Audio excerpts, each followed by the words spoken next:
I'm Nick Dagan Best, and this is Patrick Watson. that's right, and we're astrologers. Yeah, Um, that's true. Happy Monday, says someone. Well, that's a nice thing to keep in mind when we get to tomorrow morning when it's actually Monday. Well, thank you, Elsa. Sure. What the heck? Let's wish each other a happy Monday on this fine Sunday morning. Sure. How you doing? I'm doing well. I've been really busy. I've been working on a lot of different people's horary questions and electional requests. So I've been very grateful for that work. But yeah, it's also kept me fully occupied. I still have plenty of things to do still on the administrative side of things. But I've been able to. I've had some interesting revelations with this impending Mercury retrograde. How about you? Yeah, similar. Keeping busy, working on a variety of things. I spent some time editing a little video clip of last week's stream when you and I did our little blind ephemeris off contest there. So yeah, I thought I'd put it out to the general YouTube world, and so I think people liked that. yeah. It seems to be one of the more popular streams you've done, and Yeah. maybe maybe we can make that an annual thing, or I sort of cast it as like Ali versus Foreman. Maybe if at some point we need to raise money for some charity, we do it for There you go. as a fundraiser event for something or another. Yeah, I was also thinking we could do different formats of it, where maybe instead of like identifying the date of a chart, we could give one of us a chart and say, where will this planet be at this date from the future, given this information from this chart? Sure. Yeah. Because that honestly sort of tracks more with how I use this cycles. Like for example, if I see, Mercury is about to station retrograde in Virgo, I know that. Okay, well, in 2030, the summer of 2030, then there'll be another Mercury retrograde. Right. The sign, Anyway, yes, there might be some different ways. Yeah, different variants on the theme. Yeah. Sure. Yeah, I think that's a terrific idea. But yeah, you did so well with the big trick I pulled on you with the future date. I think altogether we like you were more trepidatious. I think I don't know if I talked you into participating or you just sounded reluctant because you're a Libra, or I don't know what. well, no, I mean, I guess from my perspective, you're my like mentor and teacher, and so kind of the idea of like matching my ephemeris skills against like the great human ephemeris is a little intimidating, but I was able to squeak out some wins. Well, you mostly won. I think the only error you made was with the sun, was a sort of very clumsy kind of thing. But you nailed the year down. So to my mind, it was more of a win than a lose. Even that one, when you sort of kind of grazed it and didn't quite make it, it was still impressive. I thought you did really well. But this is the thing, is I've never thought that this was some like super specialized skill that only I could achieve. I've never had that notion at all. It's always been a bit of a joke, the human ephemeris thing. The idea has always been more to sort of what has been the influence on you, just to sort of encourage astrology students and budding astrologers to really become that familiar with the ephemeris and with the times, and to try to be able to associate anything about the world and people in history, and be able to associate all of it with astrology. So that, anytime you meet anybody of any kind of importance, even passing importance in your life, if you happen to know, even just like their sun sign and the year they're born, gives you some sense of what's going on there. Yeah, exactly.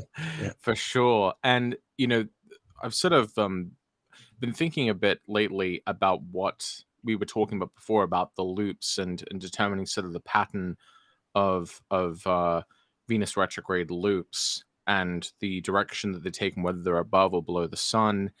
And we found some intriguing patterns there. But I finally, I don't know, it sort of clicked for me, because we were looking at the different patterns of loops and how some of them are more symmetrical and others are more squashed. And I just had this sort of realization. Now I'm definitely not the first person to like realize this or recognize this, but I sort of came upon this kind of fun way of understanding the shape of the loops in a more sort of intuitive way. So for this, I actually have a prop. It's just a piece of wire twirled around like this. Okay, High so tech, man, high tech. I mean, I also have a 3D model I can do this with as well. But what this wire is showing is the path of Venus. So in this case, you can see it's going this way. So it's making that characteristic S shape, which it makes, when Venus goes retrograde close to one of its heliocentric nodes. So remember, Venus's heliocentric nodes span across the middle of Gemini and Sagittarius currently. They move backward really slowly, but you can see that um, as the loop turns, you can start to see that you get that squished. What we notice is the squished loops is actually just when that loop sort of turns. So this is what it looks like when Venus retrograde loops happen in Sagittarius. But here's what they begin to look like when they go into Capricorn, Aquarius, and then Pisces. You get that sort of perfect loop. And then again, Aries, Aries, Taurus, Gemini. That's when you get to the S loop again. So really, it's just a twisting loop. That's what gives you the shape of those. So I decided to, I'm going to share my screen here, sort of hopefully make this clearer. So the north node, Venus's heliocentric north node, as I mentioned, is in mid Sagittarius. You can see here we have, I sort of made it look like Sagittarius rising, just so we can have an idea of, these are the kind of, this is the way that Venus's loops are oriented around the zodiac. So we can see that it goes south to north when they happen in Sagittarius. It goes south to north. North to south when it happens in Gemini. And we can see that at the southern bending, that's when Venus reaches its max south point. So Venus retrogrades that occur in the middle of Virgo are always going to look more like that sort of perfect loop south of the ecliptic. That yellow line is the sun's path. The orange line here is the path of Venus. And we can see here that when Venus retrogrades happen in Pisces, that they happen north of the ecliptic. They happen, as far north of the ecliptic as it can possibly go. So this is really interesting because no matter where the 1s, 2s, 3s, 4s, and 5s happen, no matter which petal of that 5-leaf flower you're following, no matter where they happen, depending on their relationship to its heliocentric nodes with the sun, that's what determines the shape of the loop. Now, there's an interesting opposite thing that happens with the exterior conjunctions.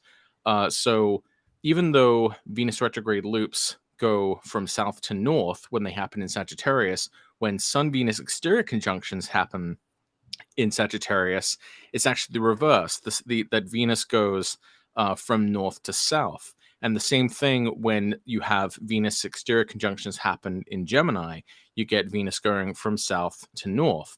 And they're also opposite for each of the bendings. At the southern bending, where typically when you have retrogrades happen in Virgo, that's when Venus goes as south as it can go. But exterior conjunctions in Virgo go as north as they can go. And similarly, it's reversed for the northern bending, that where the retrogrades in Pisces happen as far north of the sun as it can go, Venus exterior conjunctions with the sun happen as far south as they can go when it's an exterior conjunction.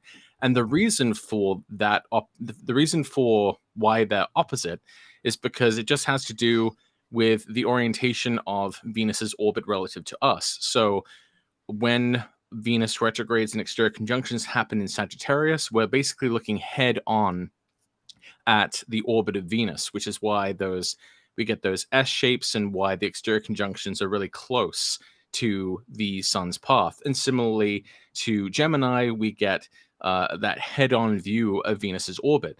But when Venus retrogrades and Venus exterior conjunctions happen in Virgo and Pisces, we can see that it's like a disc. It's like a pizza pan that gets tilted down towards us, which is why exterior conjunctions are further north and the retrograde interior conjunctions are further south when they happen in Virgo. Because if you have like a pizza pan in front of you and you tilt it towards you, then the part that's closer to you is going to be further down, and the part that's further away is going to be further up. In the same way, if you tilt it away, if you tilt it the other way, then that's why you get Venus retrogrades in Pisces happening further north of the sun versus exterior conjunctions in Pisces happening further south. And you can really see this if I bring up the kind of little 3D model thing I made here. Let's see. Let me...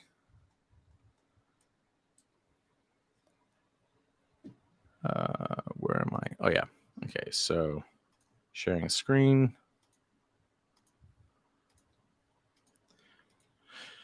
So you can see here, this is what I'm talking about, is like, this is what it's like when, this is Venus's orbit relative to us when when retrogrades and exterior conjunctions happen in Gemini and Sagittarius. This is what it's like when they happen in Virgo, and this is what they're like when they happen in Pisces. I also created a... Oops, sorry. That screen hasn't been sharing. Oh no, it hasn't been sharing? Oh no. Just this last slide you've shown. It has been shown. Oh, you just turned it off, didn't you? Okay, I was just confused. Okay, so you should be able to see this now. Here we are. Yeah. So please just start with this slide again. Sure. Here, let me do this. Okay, so I created basically a 3D version of I created this little digital version of the wire that I was just showing you. Yeah. That's funny that you started with the wire when you already had this thing made. Yeah, I had this thing made, but I wanted to, I don't know, I wanted to show how I figured it out, kind of. So you can see here that if the more you twist it, the more you get those loops. So this is what it looks like when it happens in Gemini, when Venus retrogrades happen in Gemini. This is like 16 Gemini, actually, or 15 Gemini. Which is where the node is right now. Yeah, exactly. But it moves really slowly. I'm sorry to interrupt. How slowly do those nodes move? So the node moves like 1 degree every like century, roughly. Right. That's what I thought. So in other words, like even just in the in modern history, it's always been close by. Right. It's always been pretty close. It's relatively fixed for all purposes. So this is what retrograde loops look like when they happen at the south node. This is what it begins to look like when they happen around 30, or rather 16 Cancer or so. And then this is what they look like when they happen 16 Leo. And this is 16 Virgo. So you can see it now has a perfect loop.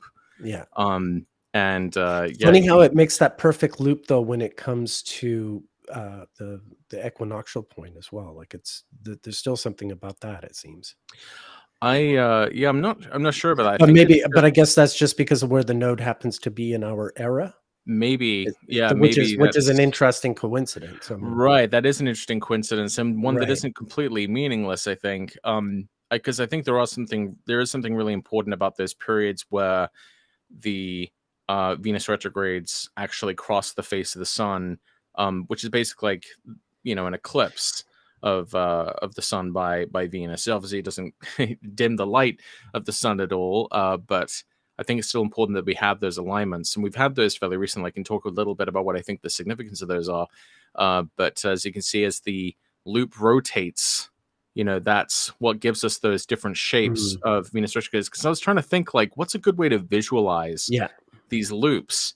And so a twisting a twisting loop, or almost a kind of Mobius strip like kind of cylinder, ring like cylinder, is really the best way of representing that sort of undulation of those loops. So very nice. I think so. Very nice. What's important to remember, though, is that is actually, that same principle applies to every single planet. It's just according to the heliocentric nodes for that planet. So, for example, Mercury has its north node around mid-Taurus. So that means that a Mercury retrograde where the interior conjunction happens close to mid-Taurus is going to have that same S shape as Venus retrogrades do when they happen in Sagittarius. Mercury retrogrades that happen in Scorpio will also have an S shape, similar to Venus retrogrades in Gemini. And in the same way, when Mercury goes retrograde in Aquarius, those are going to be your southern perfect loops, and Mercury retrogrades in Leo are going to be those perfect northern loops. And so I think this has been kind of a huge deal for me, because this is sort of like demystified in some ways the direction and the loops and the vertical dimension of those planets, because I would think that should be factored into our analysis then of the transits through the signs, that when you have a planet crossing the heliocentric node, or you have a max north or max south version of the transit, I think it should be important. In fact, one of the things that is really weird, another one of these coincidences that of course proves that astrology doesn't have anything to it, of course, is the fact that Uranus was discovered when it was in Gemini, right? Yep. And that is the node of Uranus. Right. Node of Uranus is also in mid-Gemini, just like Venus. Neptune was discovered in Aquarius, and its nodes span across Leo and Aquarius. Right. Pluto. And Pluto and Cancer. I remember this now. I mean, the book I read was by one of the Pottingers, and I read it in I remember 1999 in New York City. The Michael Luton's Joanna Shannon Library had a copy of this book about the planetary nodes, and I loved it, and I learned it, and I studied it, and then it sort of slipped by the wayside. But yeah, it's a really important component, and I remember that striking me at the time, the thing you're saying about Uranus, Neptune, and Pluto. Yeah. So but in terms of this ongoing study with with what I'm doing with the timelines, with chronology, and that what you've introduced with the holiacal rising and setting, indeed, we want to get this sort of three-dimensional picture of what's going on here, and really, I guess that's been the big story of these levels. That's been the big story of this Venus retrograde for me in some ways. I've been seemingly on this mission to visualize these phenomena, and to really kind of understand it more on a more sort of fundamental level. What I was going to say is, I think that's another reason why you've often described the Uranus and Gemini cycles and the Uranus and Gemini returns to the United States as being those are just kind of important, just maybe because of, rather, sorry for tripping myself up here. I think some people might think that the only reason why the Uranus and Gemini returns would be relevant for the United States is because the country started while Uranus was in Gemini. But I think I almost wonder if a more fundamental reason why Uranus and Gemini transits seem to be more important for the world is because Uranus is actually crossing its heliocentric node. Yeah. And that's, that really does tie together, because in the end, the three events that I associate with Uranus and Gemini and the United States are each in their own way global events, by virtue of them being, that there's the Civil War is a lot more international than you can possibly imagine. It affects all kinds of things, including the British Empire, turning India into a cotton industry, cotton growing industry, because the Civil War, there was a blockade and cotton couldn't get out. And so, when Gandhi later is fighting his battles against the British Empire, he's fighting back against, in a large part, remember, his whole thing is about spinning cloth and not growing cotton for the British Empire. So like, think of how like the American Civil War and the blockade against the South and preventing cotton from getting out of the South. Think of how that impacts the British Empire and what they do to India in turn. And then, a century later, India's got to fight its battle for independence, sort of on those same grounds. So there's all these different, and that's just one strand of history that has that kind of impact to it. Right. So long story short, I've often said that I think like the introduction of Uranus in 1781, literally just as the Continental Congress, really becomes a legal body for the first time. Like there's a precursor to the government that also happens there in 1781, within a week or two of Uranus being discovered. And Uranus is about the introduction of the United States of America into the world, and how that has changed it, commercially, definitely culturally. I mean, just think, at every corner of the world has been touched by, American culture, American money, American, military. I think Uranus represents that kind of modernist or modernization type of impulse. This idea of abandoning tradition, embrace whatever the kind of idea of progress is in that particular time. And so it makes sense that as Uranus is crossing from south to north, it's like crossing that threshold of emerging into a new sort of identity, as it begins this long journey, above the plane of the sun. Yeah. And I think there's something to this with the other planets as well. One of the things that kind of struck me about the Venus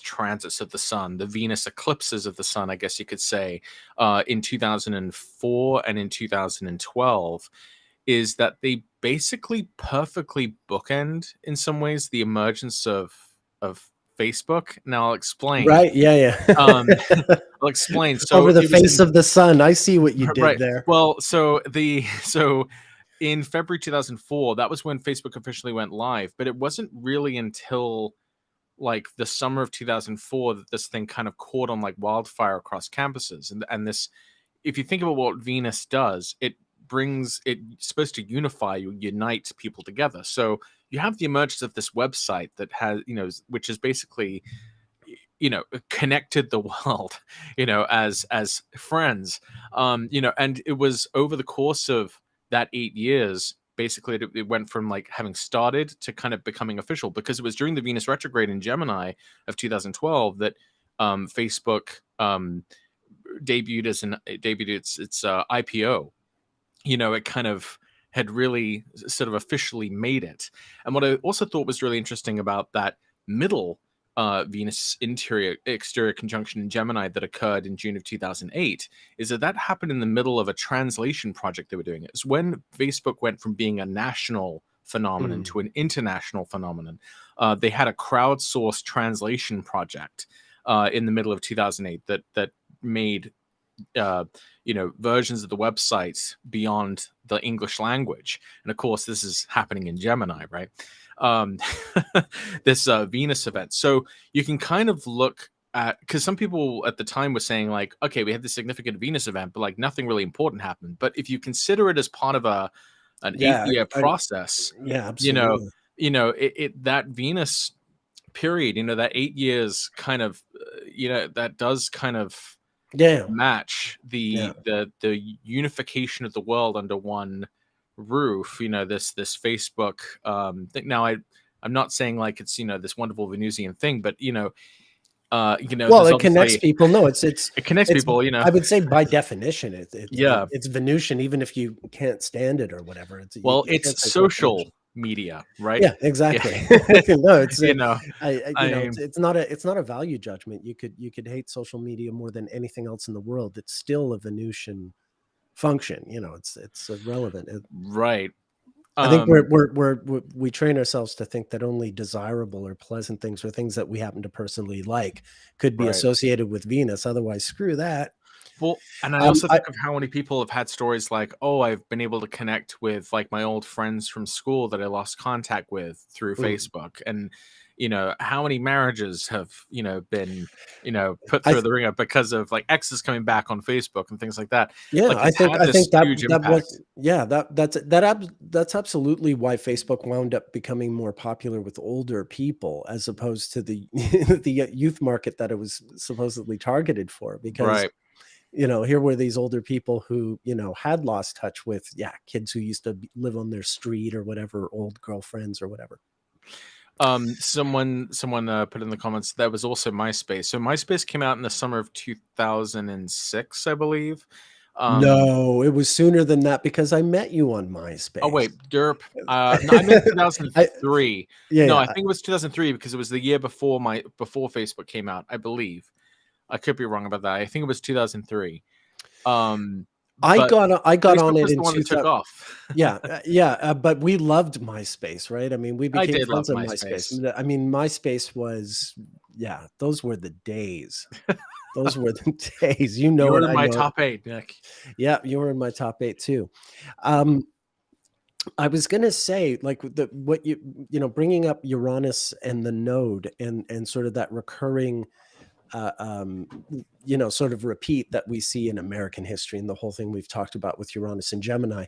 When you think about Neptune being discovered in Aquarius, where its north node is, it's interesting that the return would correspond very closely to the Arab Spring.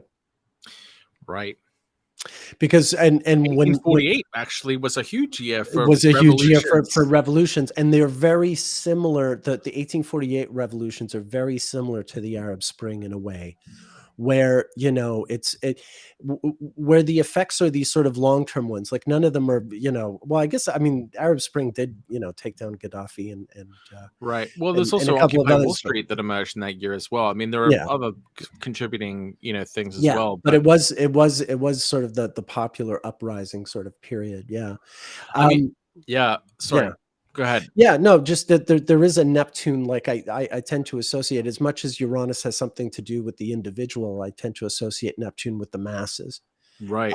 And the masses in the global sense, the masses in a way that only we in the last century or two have really become aware of the world. Right. I thought it was also kind of interesting the way that when Neptune returned to its discovery degree, I believe it was in late 2008, you had there was some quote, I think, from the Fed chairman at the time, or maybe it was even like Dick Cheney or something, who said, like, we're all Keynesians now. In the aftermath of the 2008 crash. And I thought that was interesting because, you know, Neptune was discovered really close to the publication of the Communist Manifesto. And obviously there's that sort of Neptune and communism sort of link that we can see at different points, especially when Saturn comes in the configuration with Neptune. But I thought it was interesting that this, the return of Neptune to that same degree kind of forced the hand of the most sort of kind of anti-communist or capitalistic nation in the world to kind of go in sort of head feet first in some ways towards a more well, I mean, I'm getting a little out of my depth here. I know I'm not an economist, but you know, kind of embracing like Keynesianism, you know, which is kind of seen as being, if not communistic, then you know, against the idea of what America is supposed to be about, like it's money into the system using the power of the state. Interestingly enough, Keynes, you know what his sun sign was? Gemini. Yes. You know what his moon sign was? Aquarius. No, Gemini. No. You know what his rising? You know what his rising sign was? Okay, Gemini. Yes. Okay. All right. So him and Queen Victoria. Right. But what I find, yeah, that's true actually. But what I find interesting about Kane's, he's got the sun, moon, and rising in Gemini, and the famous Bretton Woods conference that reorganizes the global financial picture in Well, 1944 as the wars. it divorced the dollar from the gold standard, right? Right, That was until 1973, 71. 71. When Nixon does that. Yeah. But 1944 is what sort of sets this order. But then as the war is ending, the United States immediately, like literally as soon as Hitler surrenders, the United States withdraws all of its like lend-lease stuff and all its support. And Britain suddenly finds itself like, broke and no money to rebuild and all this stuff. Basically what all of Europe would be facing. And Keynes really thinks that the US should give Britain this like big loan. And he goes, even though he's dying, he's only got like not even 6 months to live or whatever, but he goes to the States and he tries to petition for the US to give, some kind of generous loan to keep Britain going. And yeah, a lot more has to be sort of sacrificed on behalf of Britain in order to get it. It's a really sort of tough time. It's the sort of the collapse of the whole allyship that was happening literally up until Hitler dies, and then the game changes. Something else that occurs to me.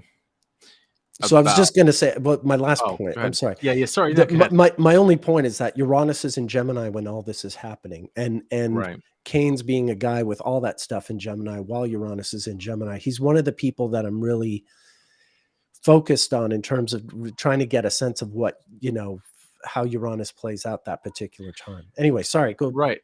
Oh, no, I was just going to say that,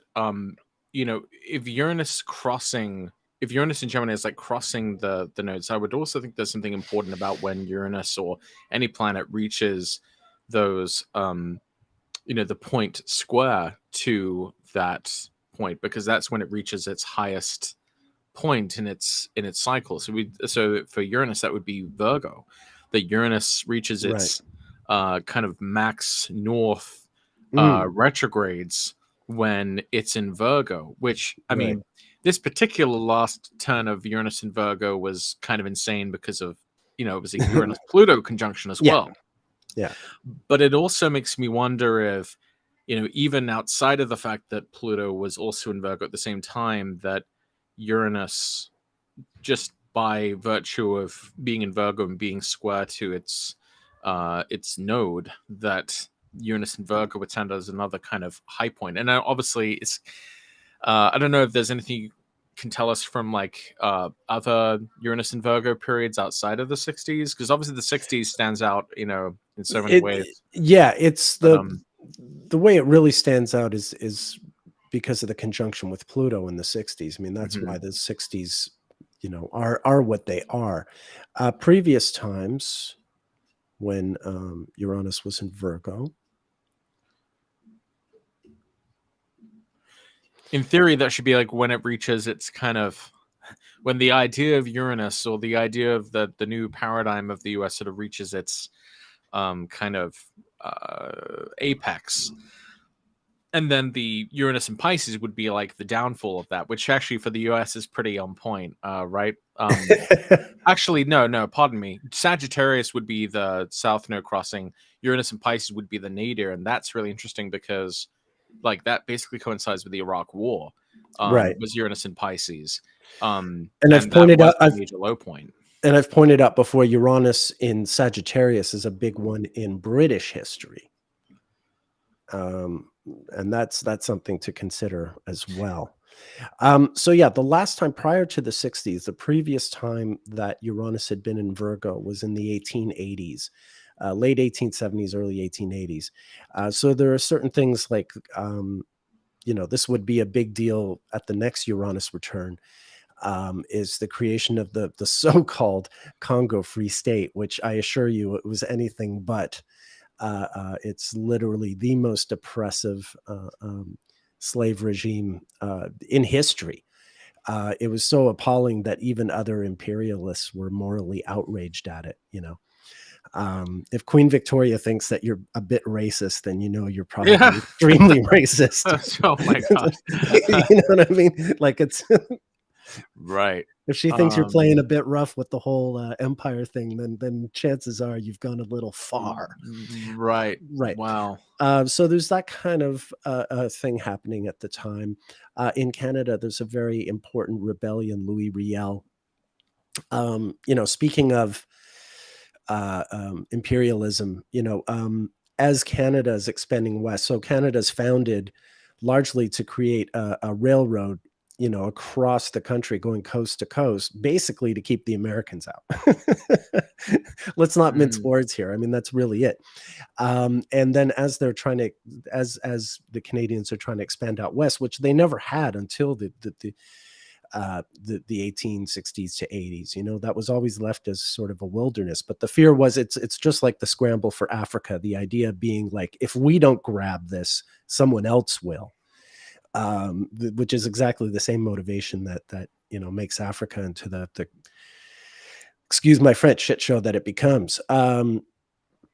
So yeah, this is a rebellion between Métis people who are sort of part indigenous and part European, and they were living in Manitoba, and there was a big sort of rebellion, and this leader Louis Riel was hanged the following year after the rebellion was crushed. And that's a big sort of, actually right now my dad's in a nursing home called the Louis Riel nursing home, just to show you how how it extends through history. He's a very important figure. So I guess what I'm trying to get at is how I wonder if there's a way in which the Uranus and Virgo transits would sort of in some ways bring the developments from the previous Uranus and Gemini period to a kind of height, given that those retrograde loops would be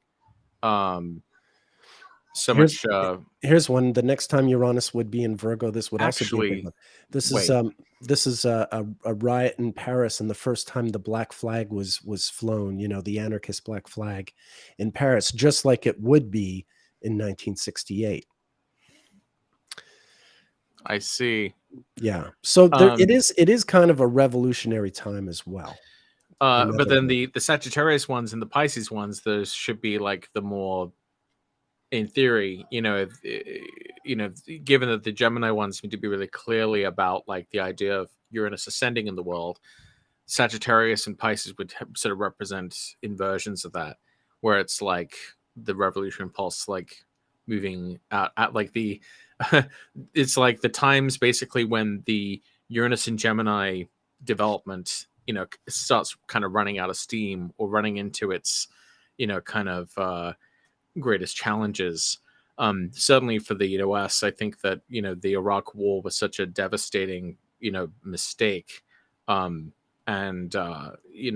just should not have happened. But the fact that coincided with Uranus and Pisces, I think, is really interesting in the idea of this idea of if the United States is Uranus, then Uranus's position not just in the signs but relative to its node, would kind of tell us sort of what status it sort of has in the world. And now that obviously we've come almost full circle now since that last Uranus and Gemini period, I would think that there would be a new spin on this whole idea. But what can you tell us about Uranus and Sagittarius? How does that play out? Represent kind of the opposite idea, or like the kind of major challenge to the Uranus and Gemini project? No, there's it's pretty clear, actually.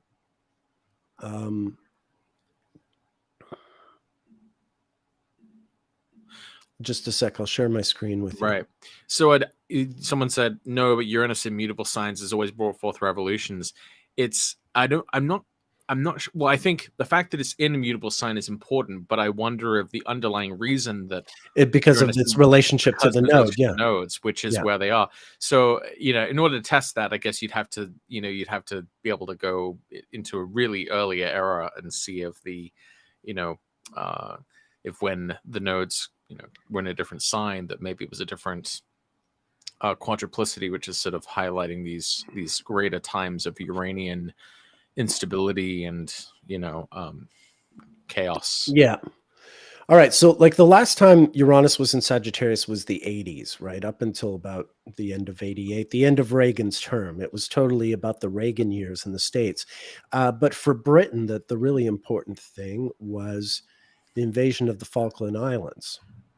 Right. That was the Mars Saturn Yeah, there's the Mars retrograde. Saturn retrograde for sure, but Yeah. this is Uranus has gone into Sagittarius, and this whole, I mean, the whole idea between this, behind this, is to sort of bolster the really sagging notion of Britain being an empire, a world empire, and having all these territories around the world, and yeah, sort of it's a bit of a trying to me, recapture. it seems a bit desperate to me. Well, yeah, you might say that. You might say that. Yeah, it seems a little. Yeah, It actually, seems, I remember clinging on to empire. the last time I talked about this, I was sarcastic and I said something like, I forget what it was. Argentina had the silly idea that an island off its coast should belong to it, or something like that. But it was a totally sarcastic remark. But someone didn't read the sarcasm and thought I was actually like sort of approving of England taking the Falkland Islands in this thing. So no, that the answer is no, I do not. That was sarcasm, and it's on me for being sarcastic to an international audience. Right. I mean, that same sarcasm, would also kind of be complicated in the case of Taiwan and China as well. The idea that if a larger landmass is by a smaller one, it automatically belongs to them. That can also be kind of troubling. Yeah. That's it's a minefield. It's a minefield. So this was the previous time, and then when you go back to the previous time Uranus was in Gemini, it's at the turn of the century, which for England involves the Boer War, the Anglo-Boer War. Oh, you mean Sagittarius? In Sagittarius, well, Sagittarius rather. For England, it means the Anglo-Boer War, where they're it's kind of like the Falkland Islands. Only, I mean, it was much worse. It dragged on for 3 years, and it was really, really bloody. But it's similar to the Falkland War in the sense that the entire international community was kind of in an uproar over it. This one even more so. I mean, they really, they had no friends after this. And at the same time, for the United States, this is the same time that the United States is, fighting in Cuba and the Philippines, and basically becoming an imperial power for the first time. Not imperial in the sense that they have a king, but an imperialist power. Right. Imposing their will on countries across the which seems against the whole idea of the United States. Right. Yeah. Well, it's even, so it's kind of like so I guess we could almost say like when Uranus goes down the south node, it gets on the south node, then it's almost like the country goes so far in its pursuit of the Uranus and Gemini identity that then it's kind of contradicting itself. Yeah, well, I mean, it's classic. It's the same thing is going to happen when Uranus goes into Gemini. Like you get like America gets into the war with Spain over Cuba, because Spain is being this atrocious, brutal imperialistic power, and America's going to save Cuba. But then as soon as that happens, like it's automatic. Then they just take power, and they become complete hypocrites, and they're corrupted by the very thing that they were, holding against Spain. The whole reason that they fought to get Spain out of there. But the other thing about that war is it's the first time you actually have, it's close enough to the Civil War where you have some old soldiers who fought for both the Confederates and the Union, who are once again fighting on the same team. And when all the American soldiers gather in Florida, Theodore Roosevelt is there with all these other, all these men from across the country come down. Some of them are old Confederate guys, some of them are old Union guys, and here they are, Americans fighting again, a unified sort of front. It's got this whole other sort of symbolic importance in terms of reuniting the country with this sort of conquest. So yeah, you can't underestimate the it's kind of MAGA in its own way, the MAGA of its day. Right. Not Donald Trump MAGA, but your sort of your standard nationalistic MAGA trope where things are rough, and so everyone feels they got to rally around the flag and be really demonstrative with their patriotism and what have you. And so that war sort of emerges out of that. And it's right at this time where at the same time England is looking so terrible for what they're doing in South Africa. And someone asked about the concentration camps. Elsa asked about concentration camps in South Africa, and that's absolutely true. That was, although actually it's close to true. The Spanish kind of used them actually in Cuba as well, just a few years before the Anglo-Boer War. But these are the first instances of concentration camps being used.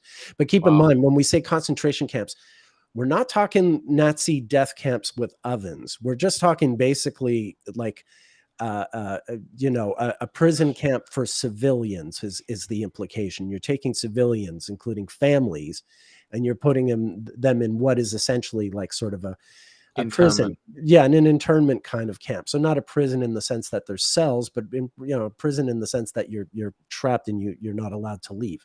And a lot of people die from malnutrition.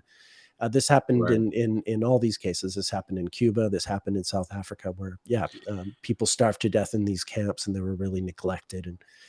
And anyway, well, this is really fascinating. Yeah, the idea that that could be kind of that there actually might be that sort of underlying reason why like these mutable signs for Uranus maybe stand out. But I would think then you could apply the same kind of analysis to the other planets. I'd be curious what your take might be on, if the 2004 through 2012, Venus retrograde crossing from north, going from north to south across Gemini, that sort of coincides with this Facebook phenomenon and connecting the world through social media.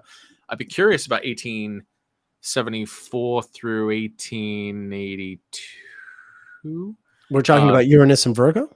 No, talking about Venus retrograde in Sagittarius. Those other transits. Yeah, I was going to say that the other thing about 2004 and that transit, the other thing was that's when we became aware of the abuses in Abu Ghraib. In 2004 during that retrograde. And keep in mind that Donald Rumsfeld is a red 3. Donald Rumsfeld was born in that with that retrograde. Right. No, that's true. You get that kind of kooky thing. Well, Winston Churchill was born in 1874.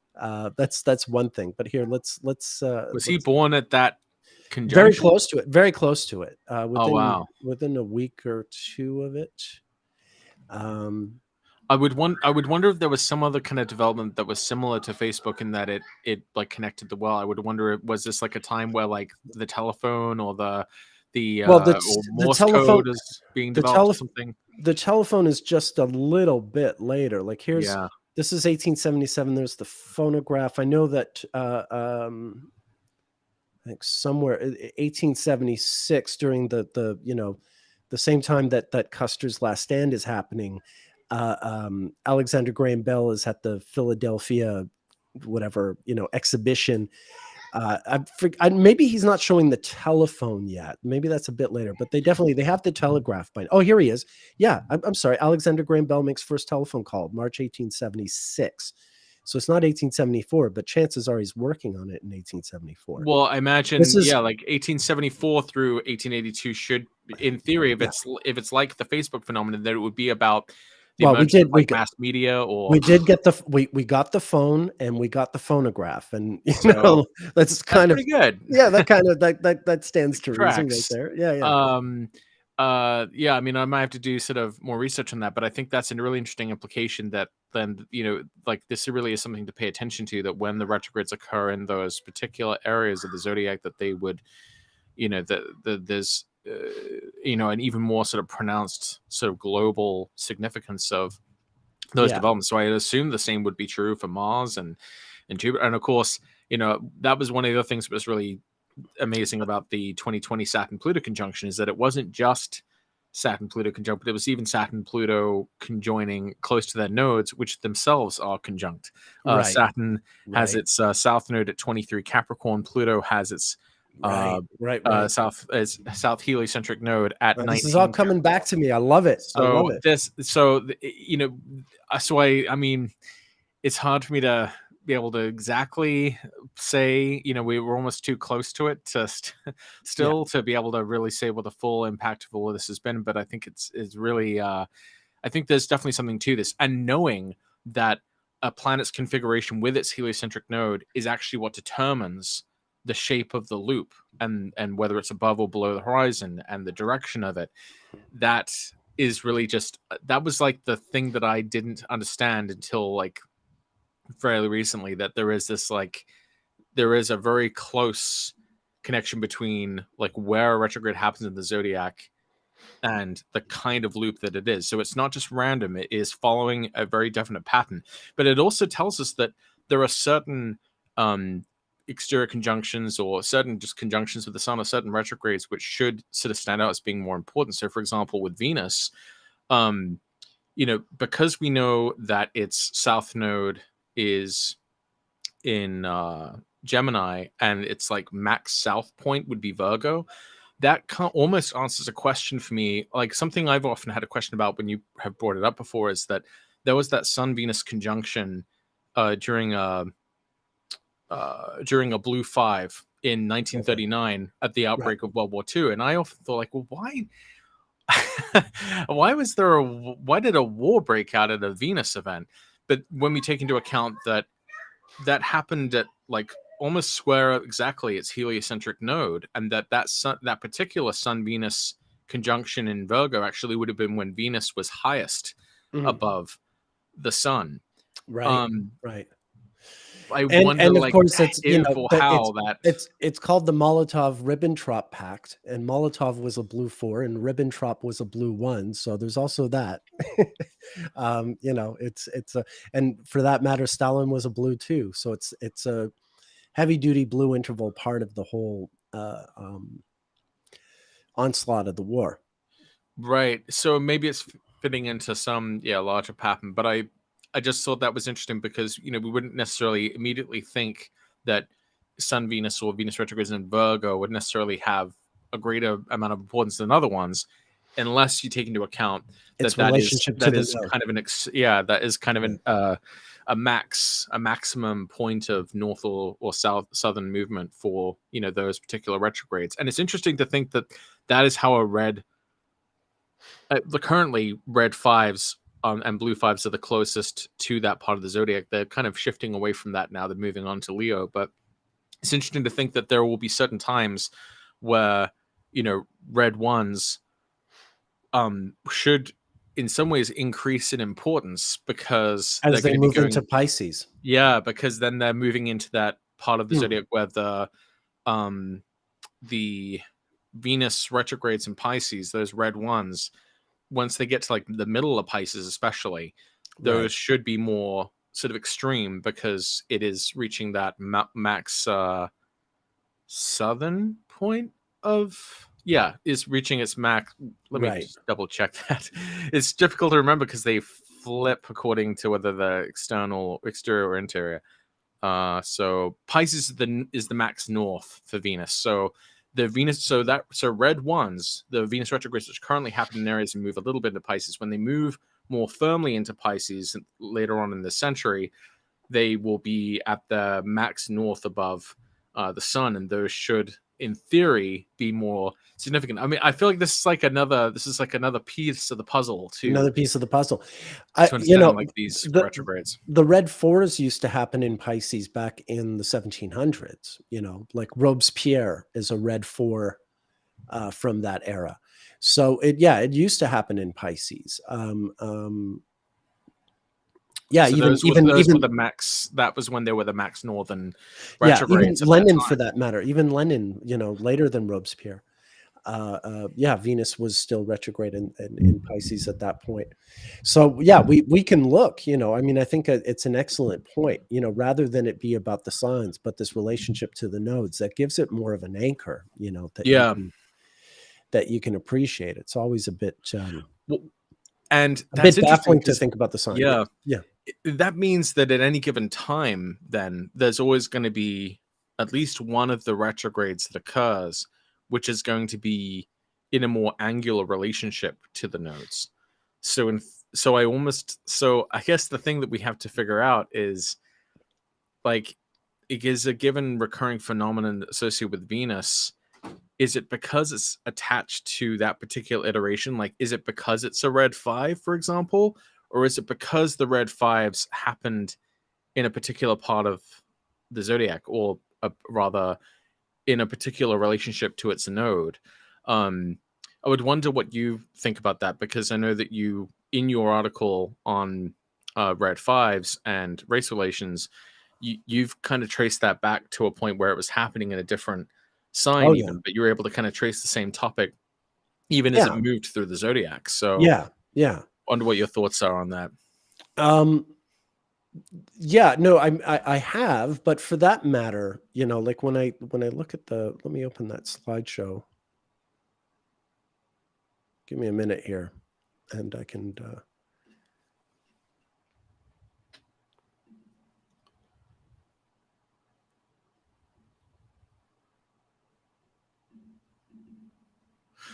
What's really cool about this, though, is like not only when you know a bit about the ephemeris and calculating cycles, will you be able to tell like where roughly longitudinally a planet is, but you might even have an idea of its rough approximation relative to the sun. Like if you told me you were born, while Mercury was retrograde in Scorpio, I automatically know that's going to be an S shape that goes south. Right.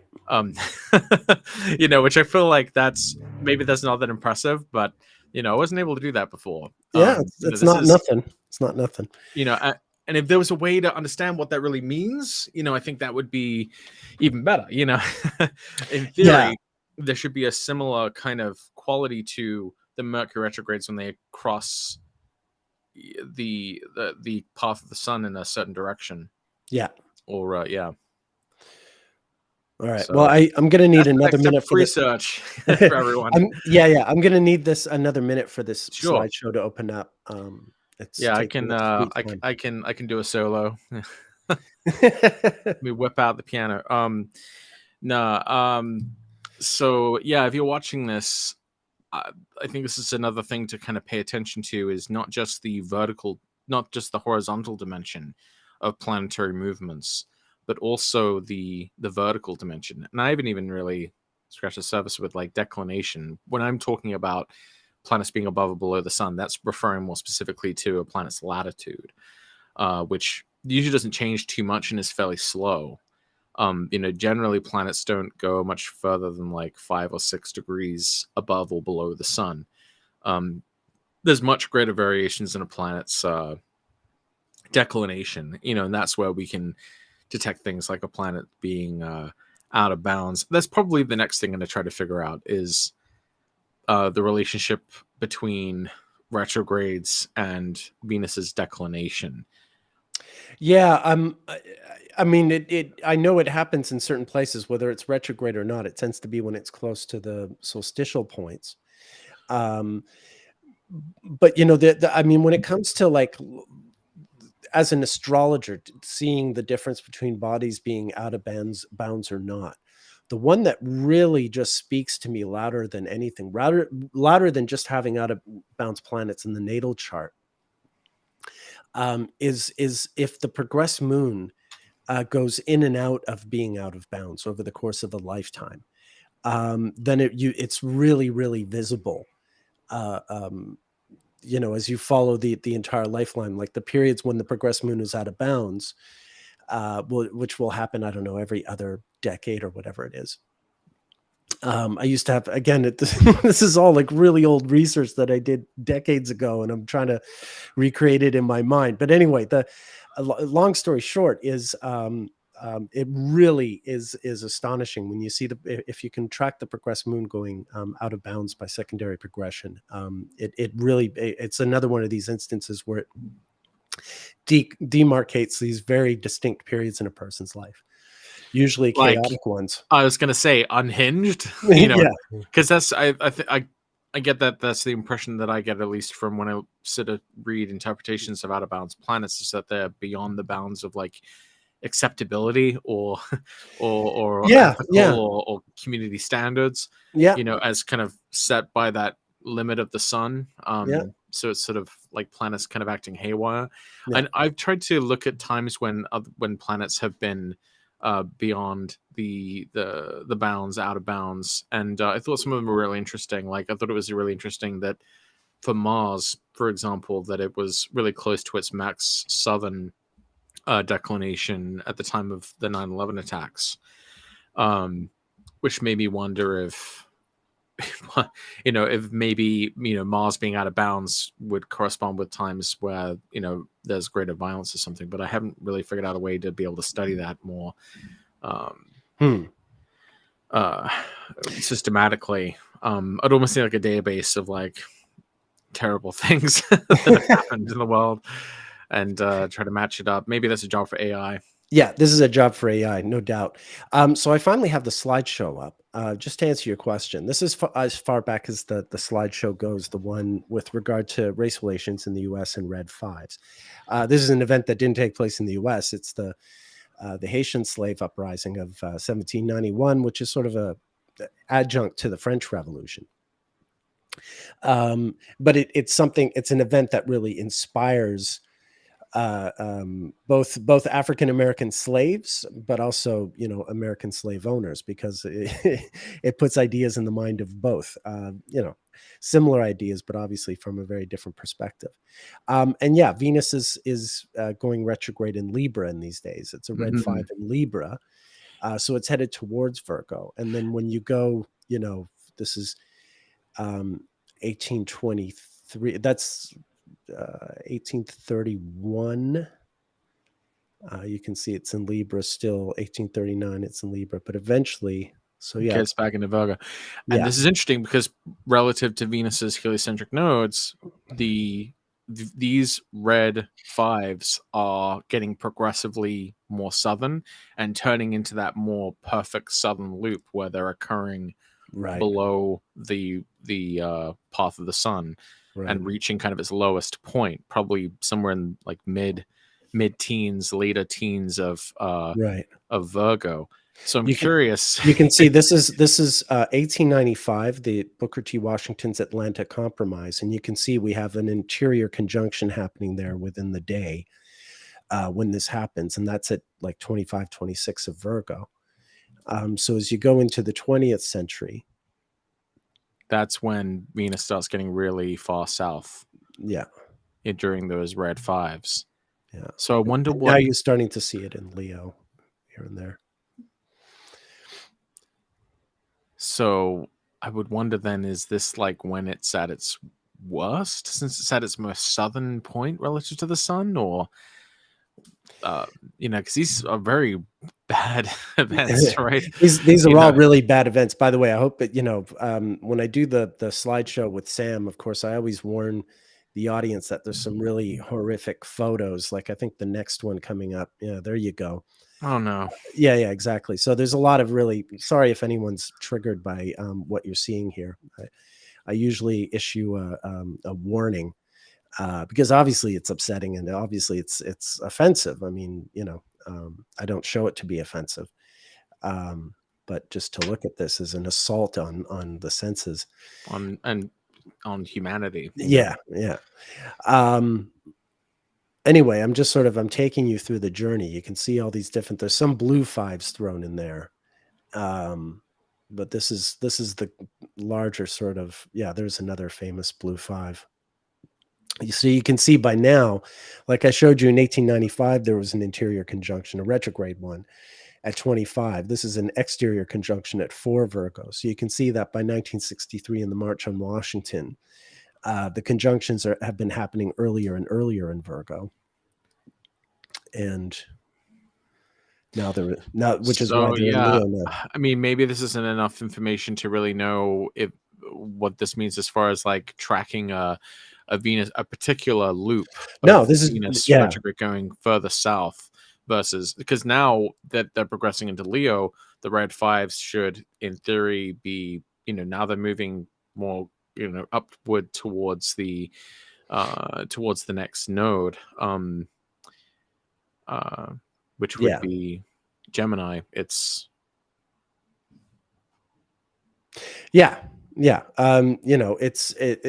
it's hard to say. It's the kind of subject where, because it's just always generally horrible, that you know, how are you supposed to gauge, like, when is it worse than other times? You know, it starts to get a bit baffling. Right.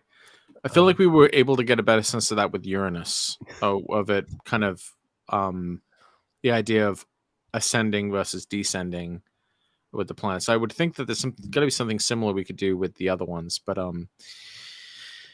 that may take a lot more research and a lot more. I think you're right. It's a job for AI. Have you seen our fanboys comment there? Number one fan here. Who is this? The Astrology podcast. I don't know who they are. No idea. You know what is not out of bounds? My love for you too. Purple heart. Oh well, thank you very much, Astrology podcast. Yeah, anonymous stranger, whoever you are. Thank you. Yeah. Thank you. I think we make that joke every time. That's really funny. And we won't.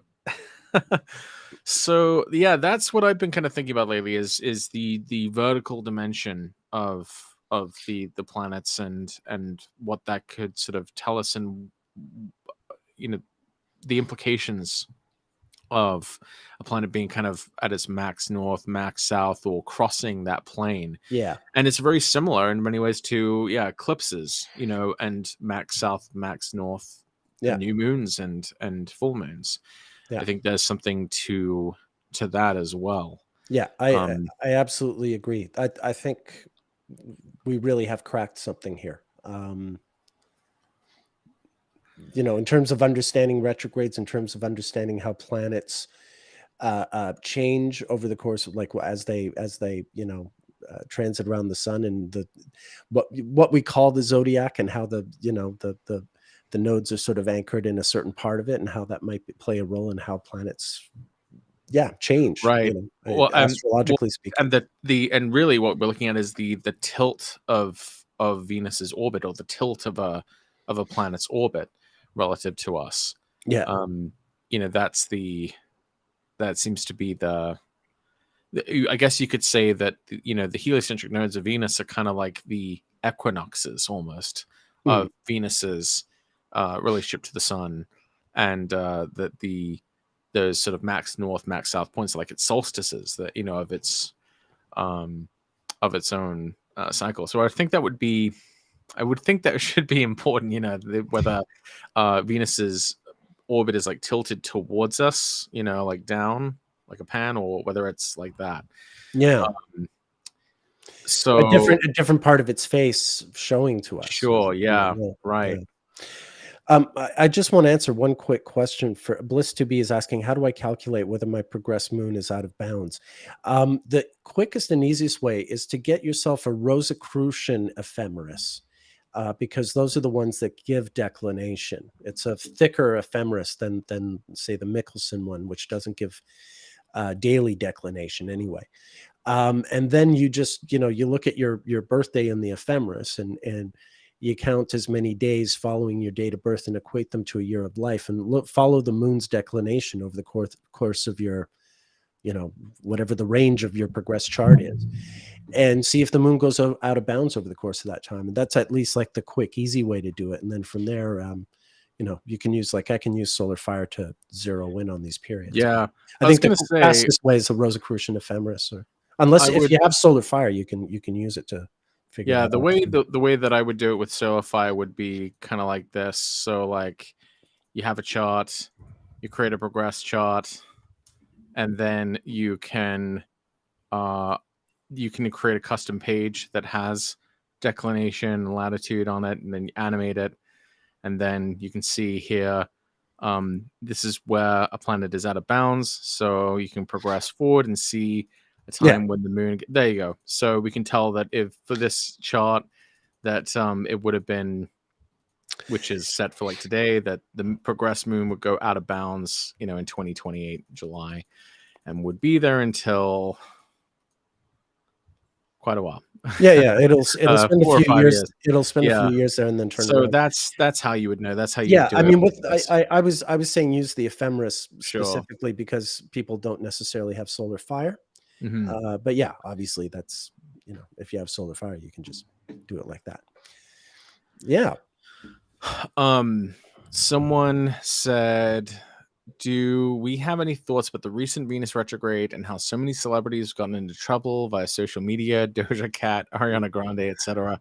I don't know the It's specifics of all all these situations, but yeah, I don't know the specific situations, but I mean, the quick answer is, yeah, it does. You do tend to see more celebrity scandals during Venus retrogrades. All things being equal, it does tend to be when everything surfaces and you get, yeah, and people are shocked, people are scandalized. They're, they feel this way, they feel that way.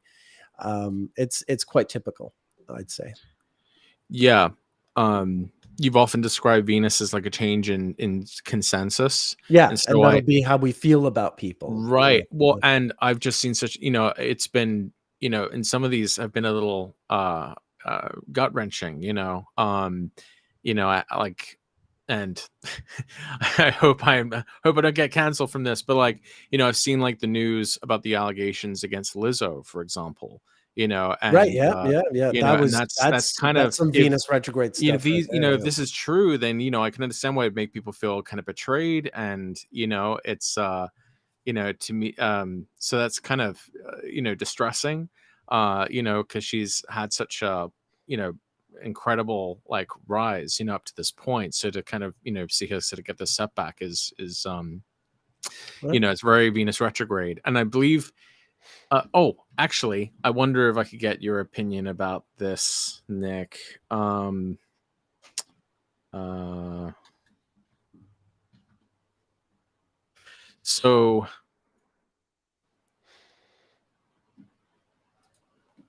we have the birth data for Lizzo, but her ascendant is right at the very end of Leo.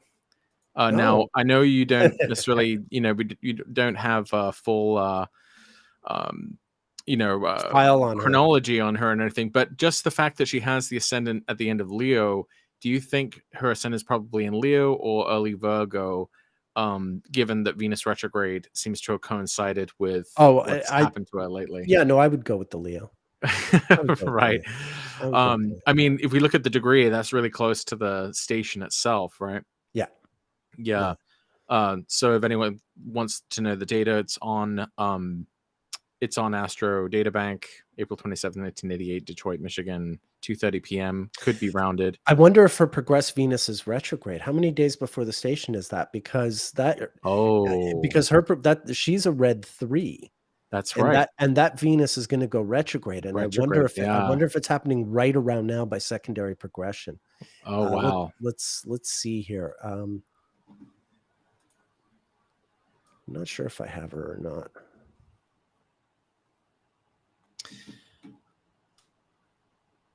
So she always has big hair, so it's definitely Leo. I mean, I'd love to, indulge in that level of rectification, but I'm always wary of using things like that, even if it seems very obvious.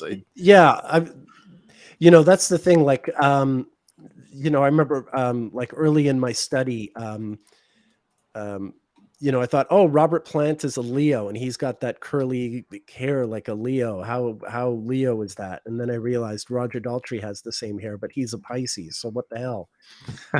It's one of those those little journeys you make where you think one thing for a little while, and then you sort of think your way out of it because you realize how sort of limited it is. Okay, I'm about to put up Lizzo here.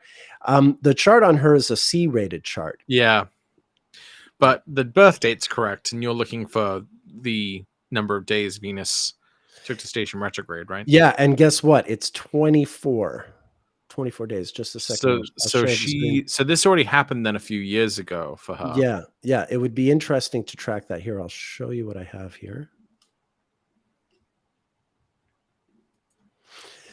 So this is the chart that they have there, and it's 24 days. I should hide that. 24 days before it's stationed. So for her, I guess that means 2012. How long has her recording career been going on? I'm not sure. Yeah, there we are. This is August 20th, 2012, and there's that progress Venus just starting to station retrograde. So we're So talking 2012, 2013, that period. if anyone knows more about Lizzo's chronology, yeah, if we have any mad Lizzo fans, do let us know. Inquiring minds want to know. It looks like she started in 2011. Okay, well, that's right. That's pretty close there. Yeah, that's pretty close. Yeah, in 2012, she was part of a group that released its first album. So that was kind of her first album was released when her Venus stationed retrograde by progression. So slam dunk. Slam dunk. Well, and it makes sense too. Venus rules her midheaven. It's in mutual reception with Mercury and Taurus. I think it's really exceptional too that she she really stands out as like a flautist, which I feel like is a very appropriate Venus and Gemini, Mercury and Taurus sort of combination, right? It's an air instrument, and the fact that she has just this play flute, but she plays like the crystal, like she played that presidential once. Flute. She played that once, I mean, no, but like what other flautist in the world, does it? Like, I think that's just testament, I think, to like how high of a position. I mean, she has to be the most famous flautist right now. Ever. So Zamfir, in his pan flute, that's been quite a while. You don't even know who I'm talking about. No, I don't know who that is. I mean, he was a guy. He was a guy who he lives close to Montreal. Zamfir, master of the pan flute. He plays like those, this pan flute kind of thing.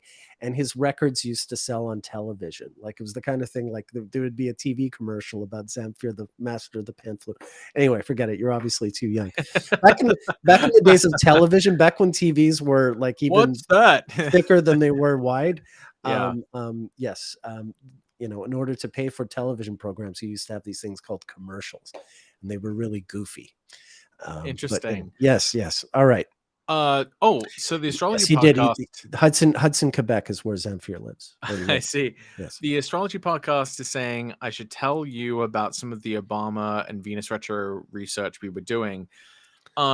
So I don't know how much detail to go into though, because I thought you wanted to do an episode about this, the astrology podcast. I mean, I can give it very briefly, and you've actually tweeted about a couple of these things. So, well, we don't have the same audience the astrology podcast has. So basically, Chris and I were looking at some of the past instances of Venus retrograde in Leo for Obama's life, and the significance of this is that fairly recently, maybe like a couple of weeks ago, I guess, there was renewed attention being given to these letters that Obama had written to a girlfriend back in 1982 to 1983.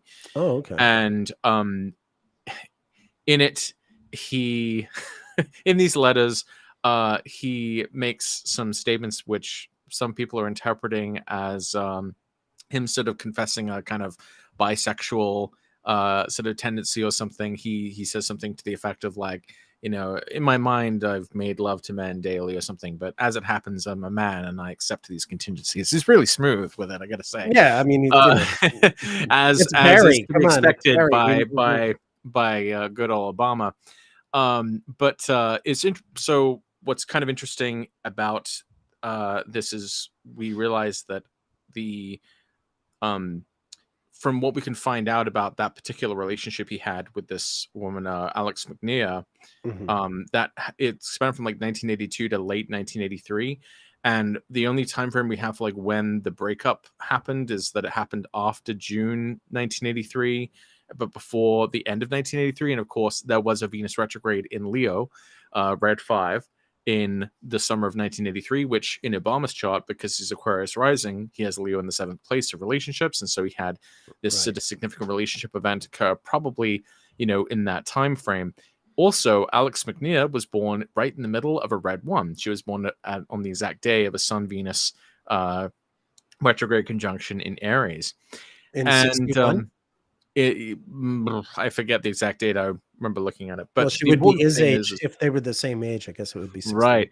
So the exact day that Venus stationed retrograde in 1991, when it was going from Virgo into Leo, was when Obama actually proposed Right, marriage right, right. to Michelle. Yeah, Chris and I So talked about that when I was on yeah, the show not long so ago. that's pretty incredible timing there. Now the actual marriage itself, I don't think happened until 1992, That's right. but the But proposal, the engagement is something, yeah. yeah, that was kind of when that happened. We know that in 1999, um, he at the end of in like September of 1999, Obama announced that he was going to be running against this guy Bobby Rush, and he ended up actually losing that race in the Right. 2000 election. And apparently, Michelle at that time had really opposed him running and had like spoken against it, and they almost got divorced in the aftermath of his loss in 2000 because he kind of Wow. came to her for comfort, and she was not having any of it. She's like, I told you not to do this, and so I guess like 1999 was a really kind of that was Right. the 8-year return basically of the Of the the proposal. proposal, Right. and so he kind of takes this action that goes against her wishes, and ends up sort of causing him a lot of problems, in his marital relationship. So it's that's kind of the way that I was able to understand the 1999 one. The 2007 one is interesting because, of course, that was during the Democratic primary leading up to the 2008 election. That was Venus retrograde going retrograde into Leo again. I'm not sure what the deal was, like if Michelle was more supportive of that, or if that was like almost like healing or making up for the Right. 1999 episode. Sometimes you see those connections between the Sure. successive 8-year returns. It's like sometimes you see like the transgression occur during one, and then The the correction or reconciliation yeah. or Sure. apology or making up for it later. And so then that brings us to 2015, which is we remember as the The summer of Trump. yeah, Yeah. the summer of Trump. But for Obama, though, you made a really interesting prediction about Obama for that Venus retrograde that actually came out pretty well. You said that would be a time when people are sort of chanting his name, and where sort of really Oh, right, powerful, right, right. Yeah. positive moment for Obama. And it came out in a kind of tragic way. Like it was because of the Charleston shooting at the church, the black church. Yeah. And Obama was the one to give the speech at the funeral service, and he like led the crowd in singing Amazing Grace, and it was just this truly powerfully incredible Yeah. moment of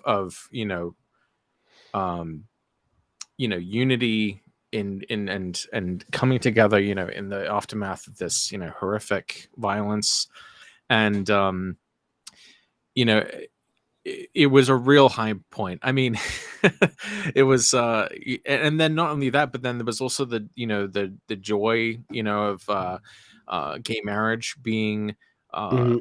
passed by the Supreme Court. There was a lot of really kind of good things that sort of came from that. And of course Obama had put a lot of his weight behind that, since coming um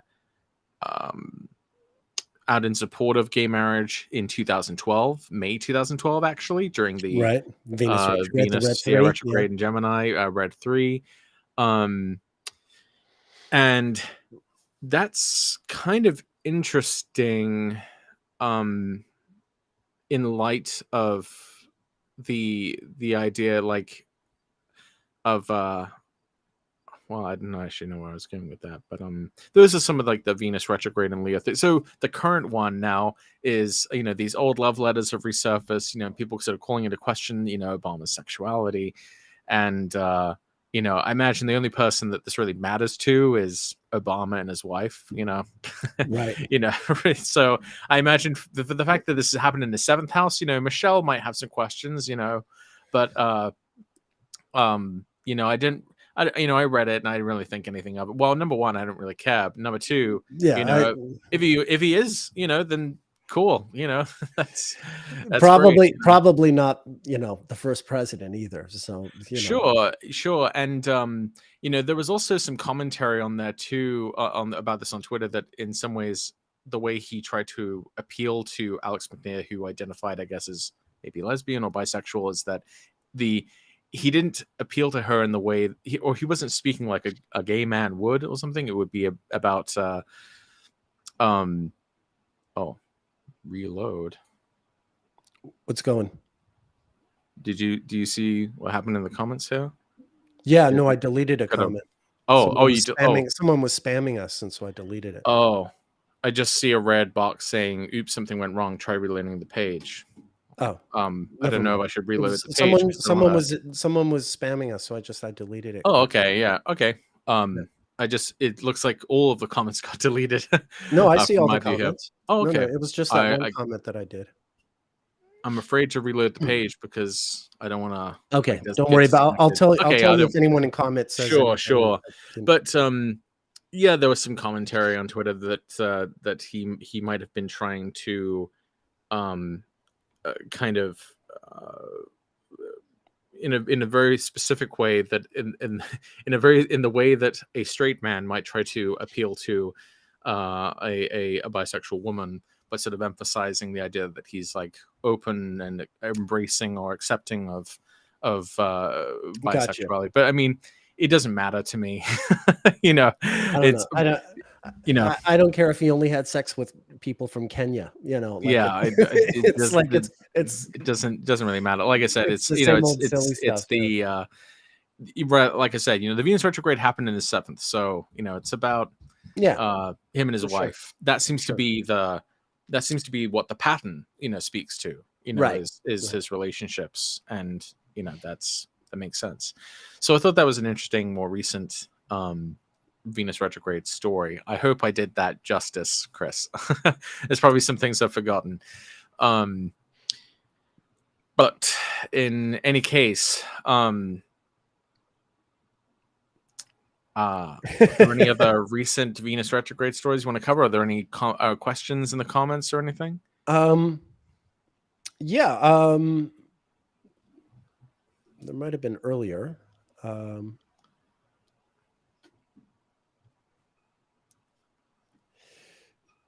Whoops.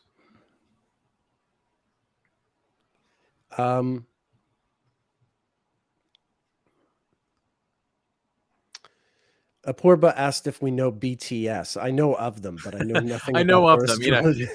My daughter has a poster of them in her room, but no, I don't know anything about them. I do like the song "Butter," though. It's pretty catchy. Smooth like butter. Yeah, that one. I can. We can both attest, having children the same age, that South Korea is has a big cultural impact. Totally. Yeah. They've really. I mean, like all the best stuff comes out of South Korea now. There's so many like South Korean dramas, and the movie Parasite won like best movie the Oscar for best film a few years ago. South Korea is really. Ian does the same way. She's obsessed with South Korea and Japan culturally and all that. Chris is saying that you had an ascensional time thing with Obama as well. Oh yeah. So I've talked about this before. I think in my presentation on ascensional timing, and I will probably be releasing a new one because of the updates I've been making to my ascensional time calculator, which is almost ready. I've created some really interesting updates. Like I figured out with the help of ChatGPT how to make it so that you can just enter your birth data directly into the spreadsheet, and it will generate all of the planetary positions from that. So you don't have to like copy paste or fill everything out. It'll just do it automatically. Once you put your data in, it will just do it. So, and I can actually show a little bit of what that looks like. But in any case, Vedic Valence says that you can look at the time that a planet is activated in your natal chart by adding the minor period of the planet and its ascensional time together. And you can also look at the divisions of these periods. I have an article on my website where I talk about this called like Introduction to Minor Periods and Timing with Minor Periods and Essential Times. And I use like Muhammad Ali as an example. But one of the most striking examples of this in action is for the chart of Michelle Obama. So Michelle Obama, we don't actually have her birth time, but we do have the date at least that she was born. And one kind of cool thing about this technique is you really only need to know the you only need to know someone's birth date and birthplace to do this technique with some level of general accuracy. Obviously it's best if you do have the time, but so if you take Michelle Obama's Venus, you look at the activation of her natal Venus, which she has in Pisces. So the minor period associated with Venus is 8 years, and the ascensional time of where she was born, Chicago, Illinois, the ascensional time of Pisces is roughly 12.42, I think. So you take the ascensional time in degrees and you convert it to years. So 12.42 degrees of ascensional time is 12.42 years. So when you add 12.42 years to 8, the minor period of Venus, it comes out to actually I probably got this wrong because I forget the exact ascensional time. It might have been 17 or 14. In any case, the exact time that this comes out to, when you add the essential time of Pisces to the minor period of Venus, it comes out to June 1989 as the time that her Venus became activated. Well, it turns out we have the exact month that she met Barack Obama, and it was June 1989. And that was when he joined her law firm as like an intern, and by the end of that month, on June 30th, they had their first date. There was actually a movie made. Yeah, Chris is saying not 12; it was more than that. It was definitely more than that for sure. Yeah. It was whatever the calculation is. Whatever the calculation was. Yeah, I'm doing this off the top of my head. I didn't plan on talking about it, but yeah, it's okay. Yeah, it came out to the exact month. And there were a few really cool other examples of this in action, but I thought that one was especially weird because it's symbolic timing. Like the 8-year period of Venus is astronomical. That actually is a pretty good approximation for a unit of Venus. The ascensional time of Chicago, Illinois, converted into years, that's a little more abstract. It is. You wouldn't think it should be important, but you're basically taking that proportion of time that Pisces takes to rise, and you're extrapolating it to years, a degree for a year, which is similar to progression. You're taking one time factor and you're sort of keeping that same proportion in some ways of time. So it just so happens that the exact month that her Venus was activated was the month that she met her future husband. So it might be worth continuing to investigate. Sounds like it. It's really interesting. And another thing that Valen says you can do is you can take a planet, you can take two planets and add their minor periods together, or add their essential times together, or add the different combinations of them together, and get the eventuation of that aspect. And that has some really interesting I've seen implications that play out, as well. So especially with the minor periods, because they have an astronomical basis, for example, 30 plus 15, the minor period of Saturn plus the minor period of Mars comes out to 45. Now, one tricky thing with this is the Greeks like to use like the ordinal number. So when it comes to 45, you're actually thinking of like the 45th year, which is technically age 44 to age 45. So the range of time of a given activation is about a year. So it is interesting, though, that at age 44, you would get a rough approximation of where Mars was after a Saturn return. So, one Saturn period plus a Mars period would probably come out to age 44. So, it's an interesting take on transits. Yeah. As well, especially when you focus on the minor period combinations. Yeah, yeah. I mean, I imagine you would use it the same way you use secondary progressions, which as a sort of adjunct to the study of transits. You look at these things combined. Right. Like you look for that age that you get using the ascensional time, and you still go and look to the transits that are existing in a given moment or on a given day. Sure. Much as you do with secondary Right. progressions. Yeah. I just think it's a really interesting take on transits because it's more than just looking at Yeah. when, Sure. a transiting point hits, a natal point, but actually just taking a combination of two planets and then just adding the so for example, if you had Mars Saturn conjunction, then just adding a Saturn to a Mars basically should eventuate in a kind of Mars Saturn moment, where Right. you've combined them in a uh you could also look at it in terms of 15 plus 30 and not just 30 plus 15, looking at the Saturn return basically of your Mars return at 15. This is kind of similar to the Babylonian goal year texts. They also kind of looking at these sort of combinations of years. Yeah, no, that's occurred to me. Like, for instance, at some point soon, we're going to do at least part of an episode, if not a whole episode, looking at the famous Club of 27. Famous musicians who died at the age of 27, and look at their annual perfections at the age of 27, which is the fourth house, and look at the different factors to study that sort of that thread of events, these different people. But it has occurred to me that 27 is also the combination of Mars and Jupiter years.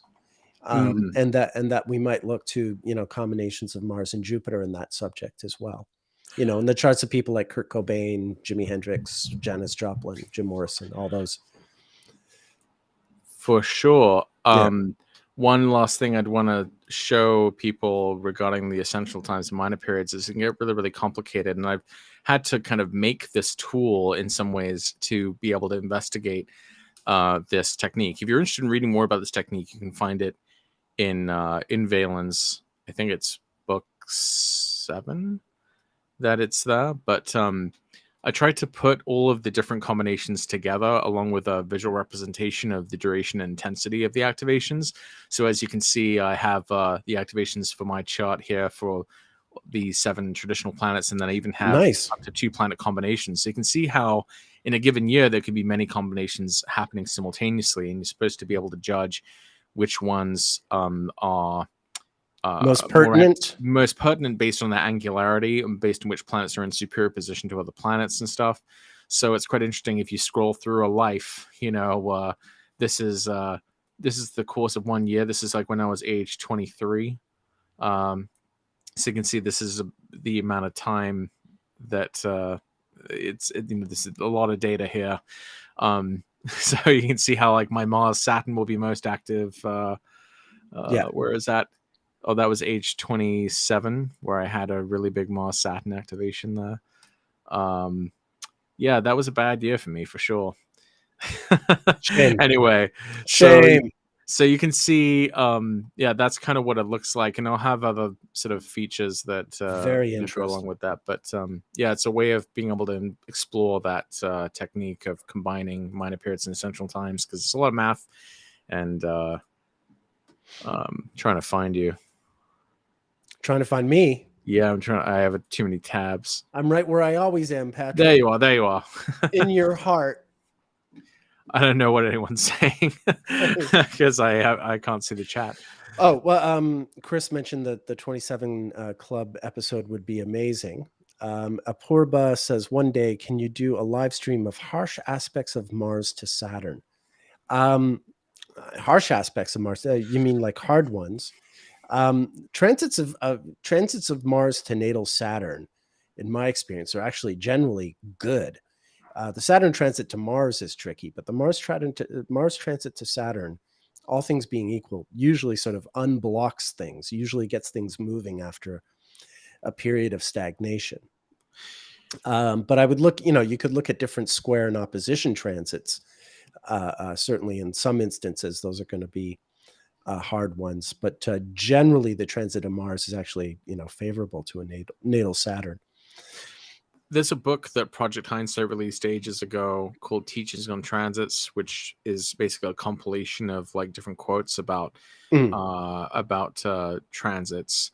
And it's quite interesting if you can ever get a hold of it. There might be copies available inscribed, but you didn't hear it from me.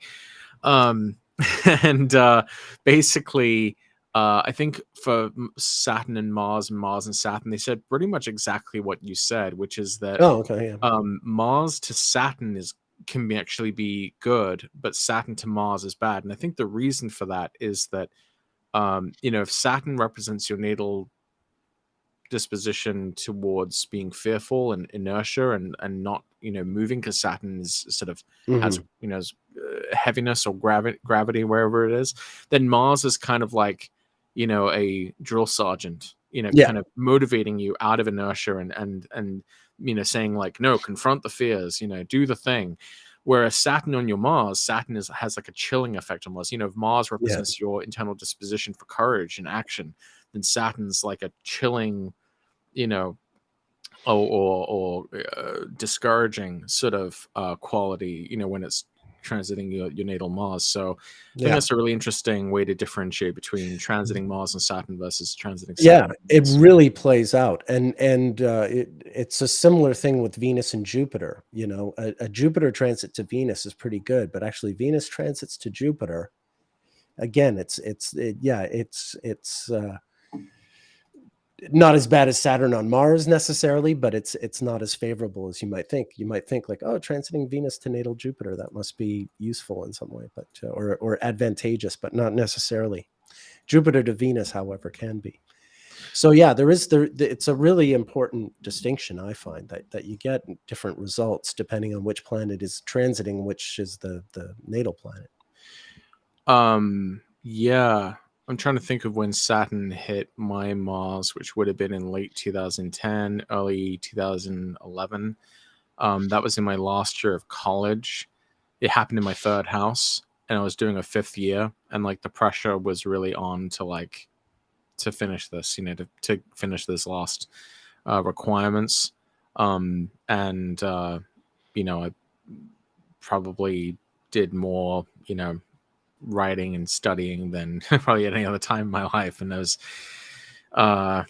pretty I guess discouraged.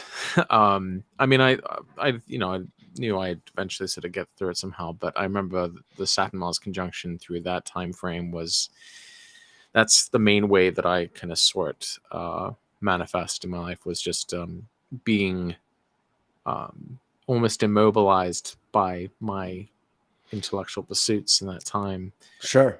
Heavy burdens of academic scholarship, Well, responsibility, duty, in the sense that, you're not doing what you want, but doing what you have to. You're right. Yeah.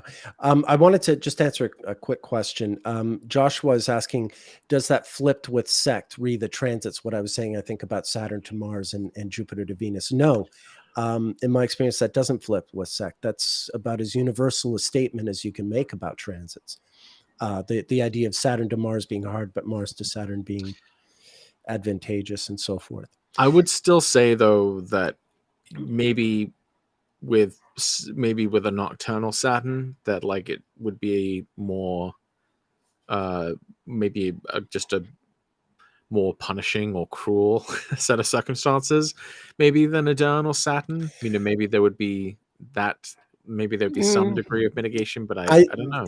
Yeah, insofar as you're like when you're looking at the person's perspective, Saturn's going to their Mars, they're not happy with the outcome or the circumstances. I bet you put this in your own chart because you're a crepuscular kind of guy. These are the charts I study. No. Okay. Someone in chat just said, this is Allison said, just jumped onto this and heard about Venus to natal Jupiter being not necessarily helpful. In 2020 and 2023, when that happened in my 8th house, I learned my dad had cancer, 2 different kinds. So yeah, I mean, you know, you do get that kind of thing. It's not uncommon to see Jupiter associated with Cancer. I mean, you have I a mean, growth that's you know I that you have would to I find a would way to probably stop still somehow. want to see what else was going on there, because Sure, I sure. but Look, I'm not saying sect isn't powerful. I'm just saying this mhm. basic rule in terms of favorability and non. Generally speaking, it's true with the diurnal chart. Generally speaking, the Saturn transits aren't as hard for them, or they lead to some kind of future sort of gain, as opposed to nocturnal charts. I don't dispute that. That really holds up. But when it comes to these particular combinations, I still find that this trend is quite Yeah. universal. It's interesting. I have a nocturnal Saturn. I'm a nocturnal chart and Right. very solidly nocturnal. And I remember sort of dreading a little bit, like Saturn coming to my sun in Libra. And I wasn't really thinking about it on the day that it happened, even though I'd been looking at it ahead of time. But it's so weird how things happen. I know that on the day that Saturn hit my sun in Libra, it was the exact day that I was working in a call center for a pharmaceutical company at the time, and I'd actually just gotten a promotion. And I did not feel prepared to go to this next level of call that they wanted me to do. And so they had me, they had some veteran of theirs, train me on this new type of call. And I felt like I felt like I was talking to Saturn. I was kind of getting a visit from the ghost of Christmas future in a way with talking to this person, because they kind of, I don't know, just had this sort of deadness in their eyes, and asked them how long they'd been working there, and they've been working like 10 years. And I was like, do you dream about your script? Like what you have to say in the calls like I do? And she's like, oh yeah. And I suddenly had this terrible feeling of like, I feel like I'm on the wrong path here. I feel like I'm like not really doing what I'm supposed to be doing here, and I'm kind of pissing away my time here. And I sort of had this feeling in the weeks leading up to it, but I just suddenly had this kind of break at that moment, decided like, this is the day I say no, I'm not going to do this. And I just literally just like wrote an email saying I hereby resign. I just walked out, and it was very unprofessional of me, but I just felt like I had to draw a really firm line in the sand about what my time in my life was going to be about. And it wasn't going to be to tell veterans why they can't get prescription benefits because they don't cover things that should be covered by the VA. I just What a soul crushing job, right? What a like hiring you to be shitty for them. yeah, no, Right? basically, Like, yeah. And yeah, oh God, they had me do being a professional, be shitty yeah, person. Yeah. it was not good. Uh, And I realized that like, me not working for them wasn't necessarily, I don't know, some like wasn't damaging to them really in the long run or anything, but it was a decision I had to make for me and myself and about my own life. And so I thought that although I was suddenly in a very bad situation at that point, because now I didn't have a job and I had to figure something else out, and that's eventually what led me to teaching.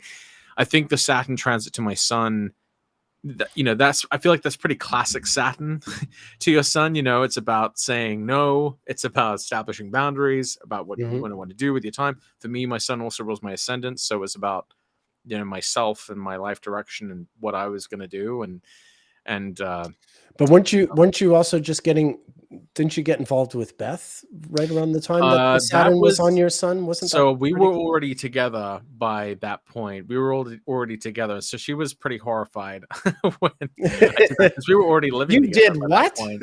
Yeah, no, yeah, it was a bit like that. Uh-oh. And so I'm telling you this story, I guess, because it's an example of a nocturnal Saturn transit to your sun. Sure. Sure. Some people might say, well, it was exalted, but What about when it was conjunct your Mars in like September of 2010 or so? The well, autumn of 2010. that's what I was just talking about. It was the last year of college, and one of Okay. the other big things that happened in that time is, I was involved with this a cappella group for 5 years, and I was I the music director remember. and head arranger for it. And I remember I had spent a long time on this like new arrangement of this song, and I put it together. It was like an original song. I was like, we needed to go into something original because we'd done a lot of covers, and it got shot down. It was one of the few times where like something I had sort of put forward to the group, really was not accepted. And of course, it's a third house and they're basically, it was like a fraternity almost, or a sorority. It was they were my brothers and sisters in song, at college, and so that Saturn Mars transit, I remember that was the time when I brought that forward, and I really kind of got like a hard no on proceeding with my song. And so that was another sort of manifestation of that same transit. So it wasn't just about like hard time studying for my final year and everything, but also kind of reaching the ends of that experience. Sure. Anyway, and what about me? What about? Well, no, I'm actually I'm kind of curious. What about? Okay. What about 2016 when we had the time of your Saturn return was also a time when Mars was retrograde in Sagittarius in the spring of 2016. Yeah. So, my memories of that time, I remember that when Mars went retrograde from Sagittarius back into Scorpio, I was in Boston at the time, and it was kind of strange that I was there. This is like around the time of the Brexit vote, and it went back into my fourth house, and that was a really big breaking point for me in my relationship with the UK, because I've lived in other places around Europe, and I took umbrage with the fact that my citizenship with the EU was revoked by a hair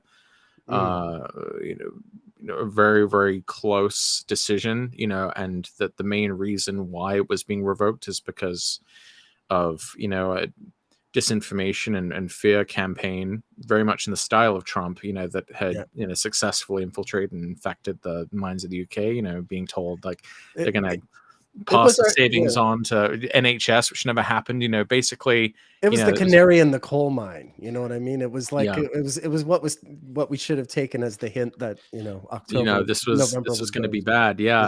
And so for me that was a big dividing line, because I really felt like when the UK decided it didn't really want to be part of the political union of Europe, I felt like because it happened in my fourth house, I actually felt a sense of disconnection in some ways from the place that I grew up. I was like, okay, I'm not on board with that. I want to be part of Europe. I want to be able to travel and work and live anywhere in Europe if I want to. They took in, just some Yorkshire idiots, who can't stand the idea of, non-English people living in the UK. Polish plumbers. Yeah, I know. So, I kind of, I'm a bit bitter about that. And, Mars, so that was kind of how I understood Mars, like stationing direct in my fourth house. In terms of Mars, I don't think Mars was retrograde when it actually hit the degree of my Saturn. It didn't hit until later, but obviously the summer of 2016, that was when things were getting heating up in the United States with the election. I had a big stake in it, not just personally, but also professionally, because of my predictions in favor of Hillary, which were, ended up being wrong. And my whole Saturn return experience was kind of a simultaneous lesson in establishing kind of the hard limits of my ability to predict things correctly as an astrologer. And it was also about me confronting the limitations of my time as a creative person or musician, because we in the course of that Saturn return, it's when my wife and I, who also Saturn in the fifth, decided to try to start a children's theater, which kind of ended up being a giant failure, and really in some ways was the final nail in the coffin in some ways of me pursuing a musical career, or a career that had anything to do with teaching or music. I really reached kind of the end of that. And it's classic fifth house stuff. I think the exact time of my Saturn return, it was one of my final performances playing the accompaniment for a production of Annie for the school, which was actually a pretty complicated score. It's a pretty popular show, for schools to do, but I felt like in some ways it was like my final performance. It was like it was like my curtain call on like that part of my life. Now I still play, I'm still musically active, but the Saturn return was really in some ways when I had to go through this crucible of the big reality check, big fucking reality check, on like being an astrologer and like that I can be wrong, and that like I felt like it was a good. Ultimately, I'm grateful for it because I feel like I was able to figure some things out especially about zodiacal releasing, that I think have been able to open the possibilities for its future application, because of the standard way I felt wasn't able to really account for what happened in 2016. And I feel like it also taught me that astrology doesn't necessarily operate algorithmically, that we don't just have like a math equation to like figure out reality, that there is actually, that it is a bit squishier than that. And it's a little bit more of an art, as well as kind of a science. And so I felt like, there were a lot of things. I got you asked me a question about one of the, yeah, no, thank you for sharing. No, thank you for sharing all that. It's a lot more than that too. I have to tell you, one person, Marina, said, "Yorkshire idiots, excuse me." So apparently you've oh no. Well, okay. I love you've you. offended I love your Yorkshire. pudding. All right. I love Yorkshire pud. All right. Very well said. Very well said. Thank you for sharing that, Patrick. Oh yeah, I've talked about it a bit before. I feel weird, keeping continuing to have to sort of reference these things. But yeah, I mean, the other kind of more straightforward thing about my Saturn return to the fifth house is just that was when my last child was born, and that was when my wife and I decided we were done. Yeah, having children. It's decided when I was done, not just having children, but being done with being a music teacher, being done with dealing with children, and with trying to sort of chase this dream of doing like a creative job, or a job in this field that I had been instructed since I was a child that I kind of had to be successful in, living in the shadow of like my like famous and accomplished father, who accomplished musician that he is. And so it was really, it's funny because I think people think in some ways my own life in some ways has taught me that while it kind of sucks to have malefics in like bad places, I feel like malefics in bad places means that the hardest things in your life come from the usual suspects. They kind of come from the expected places. Like obviously prison is bad. Obviously illness is bad. Yeah. But having a malefic in like a place where there's supposed to be good things, tells you that it's in some of the things that are supposed to bring joy, or supposed to be good things as a sort of basis, that those are the things which kind of bring about sort of miseries. Like the fifth house is like creativity and joy and creation. Yeah, but it's like for me it's torture. But Michael Luton once said this to me, and it's really held true. He said, whatever house that you have Saturn in, you love to be engaged in that activity, because to do your Saturn is to sort of fill that hole in your soul. And so to have Saturn in the fifth is like, yeah, that's where this hole is that you need to keep filling. And that's what happiness is the process of filling that hole that you feel inside yourself. That's what no, I'm not going to do it. That's what she said. No, I won't do that. All right. No, don't do that. Oh, Watson. But I did. You did it. You did. I did. But my point being, yes, fifth house creativity, squares the second house. Like you can make money being creative, but fifth house creativity, I think, is about the creative act itself. It's about the joy of making things, not necessarily whether or not it'll sustain your family, or those other questions. So as time goes on, I mean, you might just find that doing your fifth house, playing music for the sake of like, pleasing yourself is as you do, that's a big part of like your, how you do fill that hole. Well, I think the really interesting thing about that is that I feel like since my Saturn return, I feel like because I kind of turned away from doing it as a profession and doing it sort of from this place of stress and pressure and anxiety about it, I have to live up to my father. I have to, Yeah. do the best I can with it. I have to like put the food on the table about it. I've been able to kind of re-engage with music as, instead of participating in it as the maker, being able to appreciate more as a listener.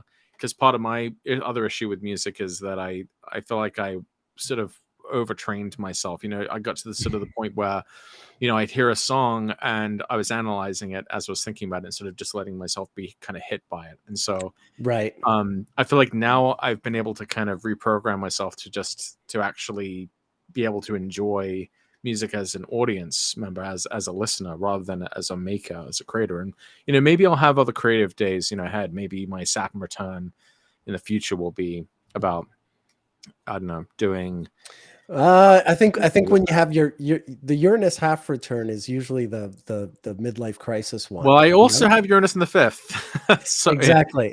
with Sag, with Saturn. The Uranus half return, which is at about 42, that tends to be the anti-Saturn return.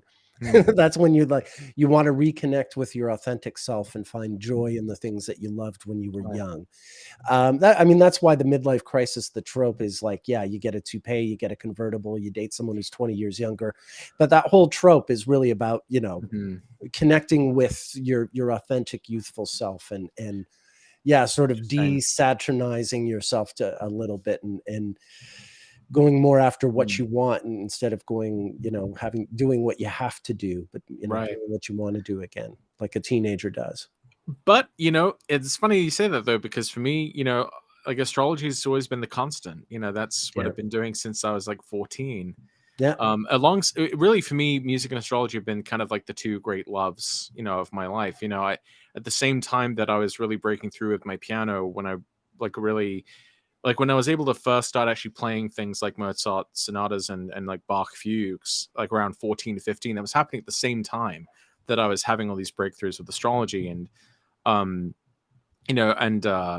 obviously my astrology studies didn't really kick off until I met you and Chris in 2005. But even until you met a creepy old man on the internet. until I met you two guys, I was reading my mom's library, and I was getting like the modern psychological sort of taking it. So I felt like those things were all kind of happening at once, for me. And so ultimately, one interpretive principle you can apply to a planet, especially like your Saturn, is to look at the domicile lord, because one sort of traditional principle is you take the ruler of the planet as kind of the indication for how something will eventually turn out. And so for me, with Saturn and Sag, Jupiter in the ninth house is kind of like the result of Saturn. And so the ultimate result of my Saturn return is that I moved away from teaching kids and towards being a professional full-time astrologer. And that I kind of had to go through this kind of crisis in order to, come out of it as Jupiter in the ninth. So that literally does kind of describe what happened, as a result of those things. And so ultimately, I'm grateful for it all. We're lucky to have you, clearly, as you've demonstrated once again in today's stream. Well, thank you. Yeah, Barbara says she saw a YouTube video with I guess it's Martin Hermes. She just says M Hermes, but I'm guessing I'm guessing that's Martine. And it says he discusses Patrick Watson as an astrologer. Fantastic review. So there you have other astrologers on the internet singing your praises. Well, yeah, what's actually really funny about Martine is back in like, I don't know, maybe like 2008, 2009. We somehow connected. I think it was still over MySpace that I first connected with Martine, and we were like discussing traditional astrology, and I applied Zodiacal releasing to his chart, and I did Zodiacal releasing from Spirit, and I just identified the periods where he reached the Lord of his lot of Spirit, and so I just said like, oh, these two periods, should be really fundamental for like when you kind of discovered your life's work, and he was just so struck by that like, he was like an instant, sort of convert. He's like, how the hell did you know that? Like, how did you do that? And so I tried to explain Zodiac releasing to him, and it's really funny because then later on, he did a lot more work. He's done a ton of work with zodiacal releasing, kind of doing it in the style of Robert Schmidt, and he wrote an article applying zodiacal releasing to Obama's chart in a journal called like the Tradition Journal, I think it was called. Mm-hmm. I don't know if it's still going, but and he wrote this article, and he wrote about like how he came into knowing the zodiacal releasing technique, and he was like, this like 18-year-old, 19-year-old astrologer just like casually tossed off, one of the most astounding, predictions, in that I've ever heard, and it's funny because he was he referred to me anonymously, but I always thought it was funny that it was. There you are. There you are. Well, apparently he's not discussing you anonymously anymore. Whoops! What happened? You knocked your camera off. Whoops. Okay, there we go. Sorry. I was playing around this wire. Pressing the button. But no, I'm still very fond of Martin. I think his work is really, really cool. You should check it out if you're watching this. And I haven't talked to him in a long time, but I should probably compare notes with him soon. You made an impression. I'll never forget when you and I first met. One of the first things I did was I put up. It's funny considering what we did last week. I put up unlabeled charts, 2 unlabeled charts, one with a Libra stellium, a Scorpio with a Libra stellium. A Libra with a Scorpio stellium, the other a Taurus stellium with some Aries in it.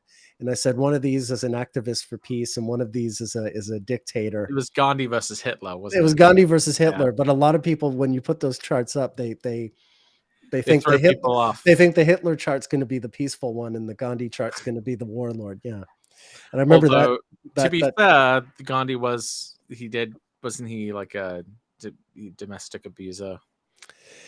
He was very sort of, I mean, patriarchal would be putting it mildly. When he was young, he came to regret it when he was older. But I don't think I don't think there were like physical beatings. I think it was just like this sort of a light spanking. No. It was a traditional Hindu marriage of the time. To my knowledge, there wasn't any physical violence, but it's just, she's effectively his domestic slave or whatever, so it's more in that sense. Right. And that's something that he spoke out. Like it was totally normalized in his society. And the only reason we talk about it in these terms is because he talked about how bad it was later on. So you put those 2 charts up in MySpace, and what was the rest of that memory? Well, just that everyone, including, I remember you being particularly struck that the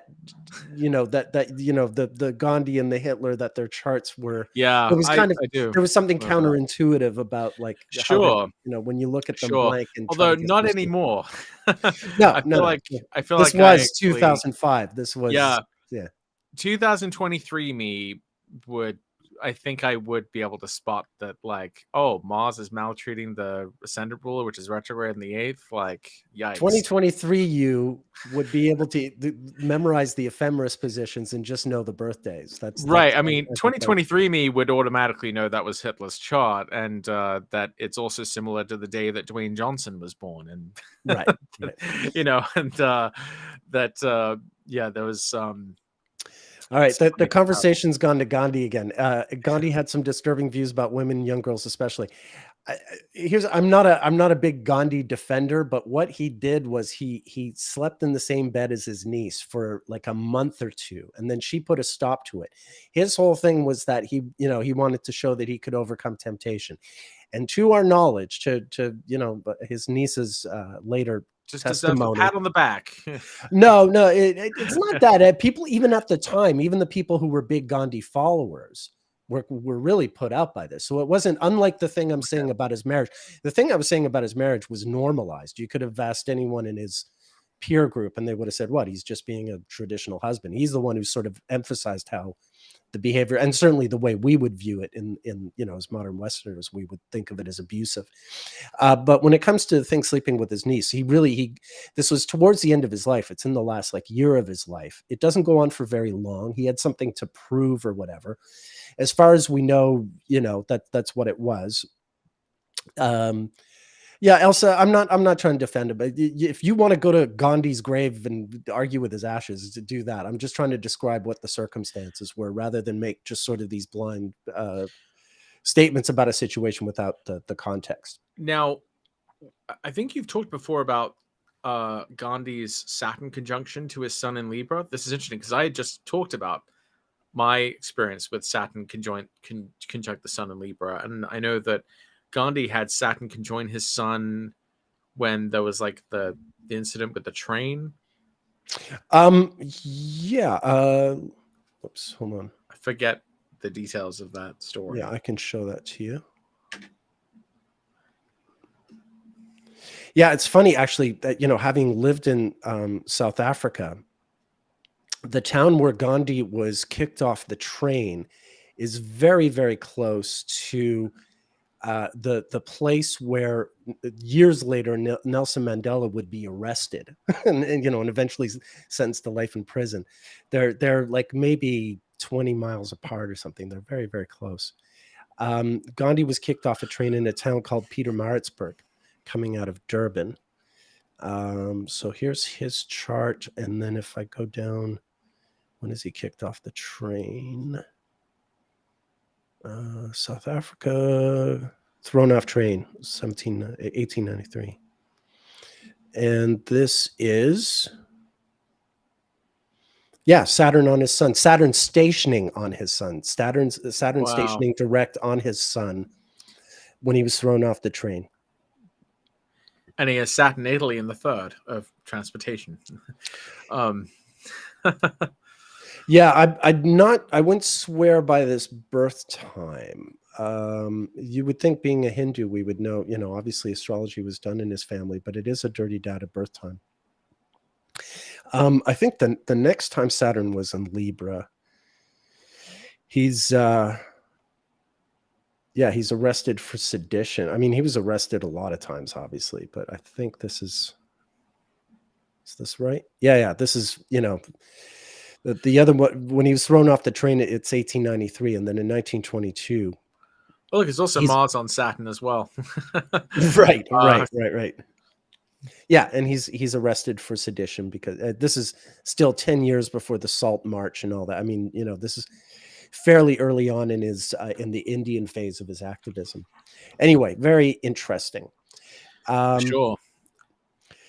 How are you doing? Are you okay to? Yeah, no, I think I got to get ready for a client, and I think I'm winding down. Okay. Unless, did you have anything else you wanted to cover? No, I think that's probably good for today, and we can discuss the 27 Club another time. Yeah. Sorry, I'm just reading comments here.